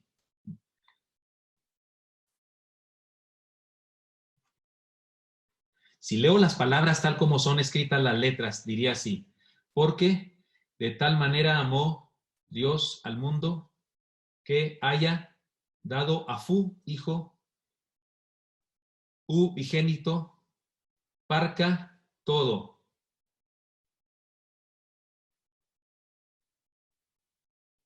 Pues ya no sé si es Q, S, S o F. Lo que quiero decir acá. No sabes leer, no sé leer. No sé leer, dijo. Perdón. Lo que quiero decir es, no he intentado leer. Soy admirador del Quijote de la Mancha. Tengo muchos Quijotes de la Mancha por todas partes. Y tengo versiones del Quijote de la Mancha. Incluso tengo una versión, pues no la original, por supuesto, puño y letra de él, por supuesto que no, pero es una como copia de su escrito, su manuscrito, que está escrito en el castellano de esa época. No se entiende nada. Y es español, se supone, pero la cosa que quiero explicar aquí es esta. Si queremos que se entienda el significado original, en la nueva época necesitamos decirlo de la manera que en esa época hace falta. Pues eso aplíquenlo no solamente al lenguaje, aplíquenlo al lenguaje cultural, al lenguaje práctico, al lenguaje eclesiástico. La iglesia, queridos hermanos, fue diseñada para mantener inconmovible lo inconmovible, a pesar de cambiar lo conmovible, lo cambiable, lo revolucionable, lo que se hace falta diferente. Algunas personas creen oportuno criticar la iglesia que yo pastoreo, y una de las cosas que algunas, especialmente mujeres, han criticado de nuestra iglesia es que dicen que no tenemos femenil. Ustedes díganme si tenemos femenil o no tenemos femenil. Tenemos una cosa que se llama Mujeres Oré. Se reúnen entre 80 y 150 personas cada martes. No siguen La Ventana, el curso es el libro La Ventana. No lo siguen, ciertamente. Siguen otra cosa. Mi esposa, a la que esas mujeres llaman pastora, no es ordenada ni nada de eso, ni recibe salario. Así le llaman porque se sienten pastoreadas por ella. Y mi esposa les predica regularmente, es ella, y si no es ella, es alguien a quien ella pone. Y hacen diplomados y dan conferencias. De ahí han surgido varios de los libros de mi esposa. Y se juntan entre 80 y 150 personas. Cada periodo más largo hacen una cosa que se llama spa espiritual. ¿Qué quiere decir? Spa quiere decir soporte, provisión y acondicionamiento espiritual.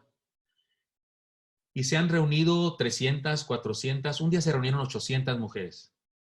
La hermana Raquel Contreras, presidenta de las mujeres a nivel Latinoamérica en ese momento y directora de la Casa de Publicaciones, fue la predicadora de ese spa. En realidad hay dos conferencias, regularmente mi esposa da una y la invitada da otra. Y en esa actividad, que eran como 800 mujeres, la hermana dijo, oye, cuando vio el lugar lleno de 800 mujeres, oiga, ¿invitaron a toda la regional o a qué? Mi esposa le dijo, no, hermana, no alcanzamos el tiempo porque no había suficiente lugar para todas. ¿No invitaron a la regional? No. Entonces, ¿quién vino? Mi esposa le dijo, pues la iglesia, las mujeres de Oré. Y hay quien dice que yo no tengo femenil.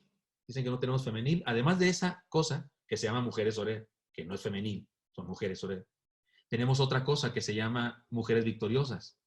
Ellas se reúnen solamente una vez al mes, el tercer sábado del mes. ¿Por qué? Porque todas trabajan. Son maestras, son secretarias, son trabajadoras domésticas. Son personas que trabajan porque no tienen esposo, o si tienen esposo, no es cristiano, o si es cristiano, pero trabajan. No pueden venir los martes a las 9:30 de la mañana, no pueden, punto. Son mujeres profesionistas, no pueden venir los martes. Y entonces se reúnen una vez al mes, porque además de ser trabajadoras son mamás, o cosas así, y entonces se reúnen una vez al mes, y se reúnen ¿cuántas? Pues no sé, 50, 70. Ellas organizan un congreso tipo retiro, en donde se juntan las dos directivas, la de Mujeres Oreb y las Mujeres Victoriosas se juntan y organizan un congreso, y se van por ahí a un hotel, a no sé dónde, y tienen actividades. Regularmente mi esposa y yo somos los conferencistas. Bueno, la última vez que serían, no sé, 300, 400 mujeres, no recuerdo cuántas fueron. Y hay quien nos critica y dice que no tenemos femenil, porque no tenemos una cosa que se llame femenil, bautista y misionera, tal. Si no se llama Mujeres Oreb, se llama Mujeres Victoriosas. Sí tenemos trabajo con mujeres. Una vez que una persona me estaba así como cuestionando y como queriéndome criticar el asunto, le dije, hermana, ¿sí tenemos mujeres? Sí tenemos. Y le pregunté, ¿cuántas mujeres junta usted, su iglesia, junta los martes, ¿verdad? Se reúnen. Sí, ¿cuántas mujeres juntan? Unas 12, unas 15 hermanas. Oh, qué padre, qué suave. Pues allá en Oreb se juntan de 80 a 150 mujeres. Y una vez al mes de 50 a 70 mujeres. Y más o menos 2 veces al año se juntan pues, entre 400 y 800 mujeres. En una actividad que tienen desayuno y toda la mañana están ahí reunidas. ¿Sabe quién atiende a las mujeres? ¿Sabe quién sirve las mesas? ¿Sabe quién está ahí con las cámaras y con todo lo que necesitan las mujeres para que ellas estén disfrutando bien guapas, sentadas en su spa? Los hombres, los diáconos de la iglesia, ahí están y jóvenes, van y les sirven a las hermanas y están ahí. ¿Qué cambiamos? ¿La doctrina cristiana? No. ¿Cambiamos la doctrina bautista? No. Somos más bautistas que nada. ¿Cambiamos algo? No. ¿Qué cambiamos? Formas, estilos, maneras. Vaya usted a todas las iglesias bautistas que están creciendo en el país. Satélite, Estado de México, Pastor Luis Gabriel César. Fuente de Vida o algo así. Tabasco, la iglesia bautista más grande de todo el país. 7,000 miembros. Tabasco, Pastor Carlos Ochoa. Vaya. Creyendo lo imposible. Zarco, el Pastor Juan Germán Ortiz. O allá en Piedras Negras, hermano Israel Rodríguez. Vaya a cualquiera de esas iglesias que están creciendo en abundancia, que son bautistas. Predican la doctrina bautista. No son carismáticos, no es cierto. Son bautistas. Vaya, ninguno de ellos está perpetuando los modelos antiguos. Han innovado, han descubierto que para su cultura, para su momento histórico, para sus circunstancias, necesitaban reestructurarse. Y se reestructuraron. Mantuvieron lo inconmovible. Siguen predicando la verdad, aunque cambiaron estrategias, formas, colores, etcétera, etcétera. No estoy diciendo yo que todo el mundo debe hacer eso, no. Pero en el ADN de la iglesia, número 4, Dios la diseñó para mantener firme, inconmovible, lo que debe ser así, reestructurándose para lograrlo. Número 5, díganlo conmigo, por favor. Dios diseñó a su iglesia para ser versátil y poderosa. ¿Captan la idea de versátil? Una manera de verlo, el concepto de versatilidad es ver la actuación, el arte del histrionismo, la actuación. Que se suicidó tristemente, ¿cómo se llamaba que se suicidó? El que suicidó, el actor que suicidó. Robin Williams. Robin Williams, gracias, perdón. Robin Williams. Oye, la hacía de mujer, la hizo de mujer, la hizo de señora. Y alguna vez la hizo en una que se llamaba Dottie o algo así, también la hizo de una actriz. Y la hizo de loco, la hizo de homosexual, la hizo de gángster. De un día salió de pastor también, o sacerdote. Le decían el camaleón. Le llamaban el camaleón. ¿Por qué? Porque su capacidad histriónica O sea, su versatilidad. Tenía la habilidad para hacer, eso es versatilidad. Hay otros actores, hay unos actores, hay algunos mexicanos que no importa qué papel hagan, no importa. Allá en esa telenovela se llamaron Jesús Adrián y en esa se llamaron José Francisco, pero eran el mismito patán, el mismito, así, que como que trae unas sandías debajo del brazo todo el tiempo, así muy fortachón, ¿verdad? Lleno de bolas. Y el mismo, o sea, no importa dónde lo veas, en qué película o qué telenovela, es el mismo personaje, porque no sabe hacer otro más que su personaje. De hecho, en la vida diaria también hace un personaje, porque no es el mismo, no actúa con naturalidad ni con seriedad, sino es un personaje. Pero siempre es el mismo en todas las películas. Eso es no ser versátil. La iglesia debe ser versátil y poderosa. Es decir, bajo cualquier circunstancia se mueve y se acopla y se integra y se encarna a la gente. Yo ahora soy pastor de una iglesia que ha crecido mucho, bendito sea el Señor, nos ha bendecido el Señor y hemos crecido mucho y seguimos creciendo. Bautizamos cada año. También crecemos porque mucha gente viene de otras iglesias, tengo que decirlo. Sí, también crecemos porque muchas personas, de veras, más que lo que yo quisiera. De hecho, yo no voy y las traigo ni les digo que vengan. Nuestro eslogan es una iglesia con los brazos abiertos. Lo que quiere decir es que no le impedimos a nadie que venga, pero no vamos por ellos si son de otra iglesia. Pero para nada. Yo doy unos devocionales todos los días y mucha gente se conecta. Y las personas cuando alguna vez me escriben un correo aparte, lo que sea, y me dicen que quieren visitarnos, yo les digo, si usted es miembro de una iglesia, por favor, siga en su iglesia. No es que le rechacen ni que nada, pero por favor, usted debe permanecer en su iglesia. Pero sí vienen muchas personas, pero bautizamos a muchas personas, más de 100 personas cada año, y eso pues nos hace pensar que sí estamos creciendo, que estamos haciendo algo bien. Estamos creciendo con más personas. Pero oigan, nos queda clarísimo que esta pandemia nos acaba de enseñar que hay un público al que no estamos alcanzando. El público digital. Yo doy unos devocionales y todo, pero se conectan pues mis ovejas. Originalmente lo hice para mis ovejas. Era para la capacitación sobre el liderazgo para las células, los grupos celulares. Pero resulta que se expandió y comencé a hacerlo con otro carácter, ya no sobre el liderazgo, sino sobre la vida cristiana, y me agarré a predicar los salmos y los proverbios. Ahorita estoy con el Apocalipsis, estoy predicando Apocalipsis, haciéndolo sencillo a la gente, porque no tengo la teoría esa de los que creen futuristamente del Apocalipsis. Se conectan muchas personas, pero me doy cuenta que hay más público digital, especialmente los jóvenes, los muchachos. Hay un público digital bárbaro. Gracias a Dios, yo exhorté a mis jóvenes, oigan, hagan algo. Inventamos una cosa que se llama Súmate, por la plataforma Zoom. Y dijimos, súmate, invita a un grupo de personas y dales un estudio. Y estoy estoy desarrollando un pequeño estudio. Hay un libro que la Casa Bautista de Publicaciones acaba de publicar y es gratuito, lo pueden adquirir ustedes gratuito, es por internet, es digital y es gratuito. Entre la Casa Bautista y UBLA lo hicieron, se llama Cartas a la Amada Iglesia en las Casas. Invitaron a 8 líderes de diferentes países a que escribiéramos, yo soy uno de esos, escribiéramos una carta a la iglesia en la casa, como una carta. Yo escribí la 7ª, en el libro quedó la número 7. Agarramos esas 7, vamos en la 1 apenas la semana pasada, que estamos culminando, terminamos eso. Leemos la carta en los grupos, súmate.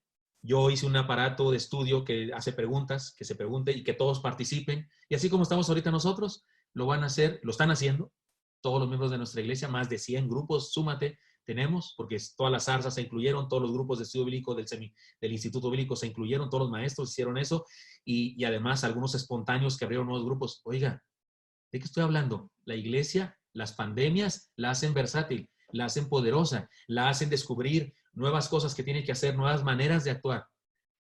Número 6, porque se me acaba el tiempo, desgraciadamente, me emociono aquí, ya no sé qué, pero sí, se me va a acabar el tiempo, sí. Si esto se acaba a las 11, ¿verdad? Sí. Número 6, léanlo conmigo, por favor. Dios diseñó a su iglesia para ser siempre actual y no pasar de moda. Siempre actual y no pasar de moda. Le voy a decir un chiste local. Cuando yo me visto y no me siento cómodo con algo que me puse, no sé, una camisa muy antigua, su forma, lo que sea, o un saco que hace mucho que no me ponía y me lo pongo, y me siento así como anticuado, me siento fuera de moda, le digo a mi esposa, mi vida, ¿cómo la ves con esto? Y ¿saben qué me dice? Me dice, ¿qué importa? Eres pastor. Siempre me dice eso. Pues es un chiste entre nosotros que nos hace pensar que a veces nosotros los pastores somos los más tardados en cambiar. O sea, usamos pantalones de tubo hasta que ya no hay de otros en la tienda. Porque yo sigo usando los de pincitas o los acampanados, porque esos los tengo y ahí están, ya brillan de tanto planchado que están. Y cuando voy a comprarme unos y ya no hay de esos, ¿dónde están los de hombre? ¿Dónde están? A mí me caen gordas las camisas que no tienen bolsita. Pero resulta que las tiendas están llenas de camisas que no tienen, perdón lo que voy a decir, perdón lo que voy a decir. Pero le digo a mi esposa, no, es que ese es de gay. O sea, no tiene bolsas. Pero ya no hay con bolsas. Esta, porque es así como de campo, no sé qué. Pero ya no hay. Y hasta que ya no hay, entonces me empiezo a vestir a la moda. Entonces pues mi esposa me dice, oye, ¿cómo me ves? Dijo, ¿qué importa? Eres pastor. No te preocupes. Oiga, es una broma, por supuesto, pero ojo con eso. Dios diseñó esa iglesia para ser siempre actual. Si nuestra iglesia huele a pasado, huele a viejo, antiguo, a caduco, no impacta a la gente. Y no estoy diciendo que cambiemos nuestra doctrina ni nuestro mensaje. No, por amor de Dios, que no. Pero sí nuestros modos, nuestras formas. Debo decirles que esta pandemia, para mí, a mí me ha sido una bendición bárbara. Hace 3 domingos, digo, ustedes van a una iglesia y por favor, no tomen esto a mal, pero les invito a ver uno de nuestros cultos para que vean lo que estoy diciendo, porque estoy muy contento con algo que está pasando. Formamos un equipo de personas. Ahora tenemos reuniones cada rato porque se pueden tener reuniones. Antes no podíamos reunirnos nunca. No podía nadie y que está muy lejos y que la gasolina y que mi auto no circula porque ya ven cómo es la Ciudad de México. Ahora podemos reunirnos cada rato. Los veo ahí entre ellos porque soy parte de los grupos de trabajo de la iglesia y de repente están citando para no sé qué a las 3 de la tarde. Y digo, ¿estos qué no tienen que hacer? Pues no tienen que hacer, están encerrados, hay pandemia, pastor. Y se juntan y formamos un grupo que se llama Digital Art y son diseñadores, expertos en computación, hackers, de esos que se pueden meter a la computadora del Pentágono, de esos. Tenemos ahí, tipo ustedes, ¿no? Tipo que agarran el teléfono celular y se conectan con un avión y lo hacen estrellarse, no sé. De esos tenemos hackers, o sea, excelentes en el manejo de la computación. Y los tenemos juntos, y diseñadores gráficos y demás, trabajando, haciendo los cultos con los de alabanza. Los de alabanza graban cada quien en su casa su voz, cada quien en su casa conectados, no sé cómo le hacen, y luego otros y lo juntan y hacen así como ahorita todas las caritas de nosotros cantando, uno tocando el piano. Es genial y ha sido impresionante. Y hace 3 domingos me encantó. Ellos al otro día me están diciendo, pastor, perdón, nos equivocamos en esto. ¿Cuál nos equivocamos? A mí me pareció perfecto. Usted porque son los que lo hacen y saben los errores, pero yo, público, me pareció perfecto, me pareció monumental. Pero ahí les voy. Les voy a confesar, fíjense, les voy a confesar algo que me pasó. Cuando lo estaba viendo, estaba sintiendo orgullo de estos muchachos, de lo que estaba pasando. Aparece una cuenta regresiva, 10, 9, 8, para que la gente que está ahí en su casa, como yo, pendiente, ¿no? Para que empiece. Y cuando empieza, aparece ahí un chavalo bien guapo, por cierto, era mi hijo. Dios les bendiga, hermanos, bienvenidos. Así con ¿cómo se dice? Con optimismo, con alegría cristiana. No así como que, hermanos, vamos a leer el pasaje de no sé qué, así como dice la Biblia, pues vamos comenzando, si quieren, hermanos, pues comencemos. No. Todo funcionó así como relojito. Hermanos, Dios les bendiga. Estamos juntos. Oreb no se ha cerrado. Estamos diciendo algo así animosamente. Y lo dijo, y cantemos. Y ¡zas! Entra una canción, un cancionzón que cantan entre varios a voces. Se oía precioso. Esa vez fue un canto de niños. Un canto de niños que cantaron a capela. Imagínate los niños cantando a capela y se oía fenomenal. Hubo una hermana que me dijo, ¿qué quieres ir a capela, pastor? Que no tenían instrumentos, hermana. No, sí tenían. Y no tenían. Nomás que unos hacían, y otros, bum, bum, bum. Y parecía música. Yo estaba llorando de alegría. Mi sermón estaba grabado. O sea, yo no prediqué ahí en vivo. Lo grabé y lo mandé. Mandé mi sermón grabado. Entonces yo estaba sentado en pijama en mi casa, domingo en la mañana en pijama, viendo el culto. Y como tenemos 3 cultos, no podemos fallar a eso. Tenemos uno a las 8, uno a las 10 y uno a las 12, igual cuando es presencial. Ahí estoy yo sentadote viendo y de repente todo aquello, la música, el coro de niños y luego otra persona hablando y luego el de las ofrendas, un video acerca de lo que estamos haciendo con el dinero de las ofrendas y demás. Fue genial. Y de pronto el sermón. Y en el sermón, ¿qué apareció? Pues un tipo. O sea, apareció un yo. Solo. Ahí, parado en la sala de mi casa, diciendo cosas. Tuve una revelación o una frustración y dije, esto no puede seguir así. Yo no puedo después de este esfuerzo maravilloso. Yo no puedo predicar igual. Les echo a perder todo. Todos me felicitaron, todos me dijeron que qué sermón, que gracias pastor, que qué bueno, que un esfuerzo. Todos me dijeron, porque Dios usa, cualquiera, hasta mí, usa. Y fue bendición, dicen ellos, pero yo tuve esta revelación, ahí les voy. Yo dije, no puede ser que yo predique igual. Porque una persona allá sentada, un chavalo allá sentado en su casa, necesita más que eso. Y el domingo pasado, yo hice algo en mi sermón. Tuve una entrevista con el apóstol Pablo. Usted dice, ¿cómo le hizo, pastor? Bueno, sí. Tuve una entrevista con el apóstol Pablo. Hablé con él. Le hice preguntas, él me dio respuestas. Si quieren saber qué respondió, le hice la pregunta, ¿qué opina de los apóstoles de hoy, de los que se dicen apóstoles? Me encantaría que oyeran su respuesta del apóstol Pablo. Y usted está pensando, ¿de qué habla el pastor? ¿Cuál apóstol Pablo? ¿Cómo le hizo? A lo mejor algunos lo saben porque a lo mejor lo vio, no sé, pero yo decidí, no puede ser. Estos cuates están esforzando, están poniendo todo su talento y yo no puedo pararme nomás como pastor bautista siguiendo el manual de sermones del hermano Santiago Crane y parándome al frente y predicar como pastor bautista de todos los siglos pasados. Ahora usted dice, ¿pero qué tiene de malo, pastor, si es eso?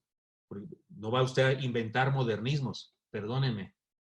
Jesús, nuestro Señor, no predicaba como yo prediqué ese domingo del que le estoy hablando. Ese domingo del que yo me sentí mal porque sentí que no estaba haciendo lo mismo, que no estaba caminando a la par de mi equipo. Ese día, de esa forma de predicar, discúlpeme, Jesús no predicaba así. Usted dice, no, pastor, no. No, Jesús no predicaba así. Jesús predicaba señalando hacia el monte para que todos vieran a un Señor que estaba sembrando y aventando la semilla. Jesús predicaba con un franelógrafo que se llama cajón de las ofrendas, y cuando vio a una viuda depositar ahí 2 blancas, 2 monedas pequeñísimas, Jesús en ese púlpito, en ese franelógrafo de 3 dimensiones, en ese franelógrafo más impresionante que un video, en esa herramienta educativa, pedagógica, Jesús enseñó que dar no tiene que ver con la cantidad, sino con tu corazón. Si somos honestos, Jesús enseñaba usando los métodos de pedagogía más impresionantes, más grandes que nadie.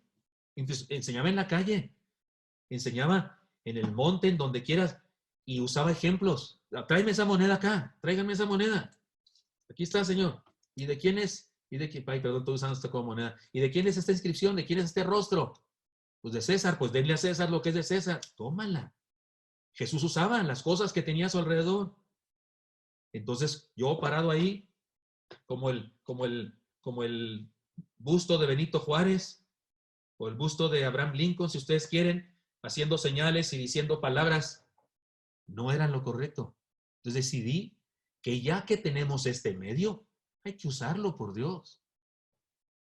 En el sermón de mañana, por si quieren conectarse después, en otra vez, lo que sea, en el sermón de mañana, tuve una plática con Ananías. Ananías, el que visitó a Pablo, el partero espiritual de Pablo.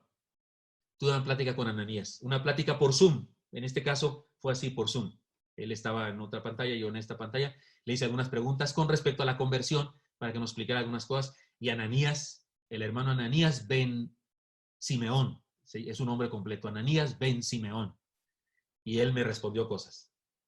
Y he decidido que como sé que la iglesia de Cristo no puede ser pasada de moda, sino actual, necesito hacer cosas diferentes, creativas para el hombre de hoy. Y por último, y me quedan 2 minutos, Dios diseñó esa iglesia como Él quiso. Y perpetuar modelos, estrategias, departamentos, formatos, colores y sabores, perpetuarlos nomás porque a mí se me da la gana, es ir en contra de la genética de la iglesia. Y queridos padawanes, esto estorba. Ir en contra de la genética de la iglesia le estorba a la iglesia, le impide su crecimiento y le condena a un no crecimiento eterno.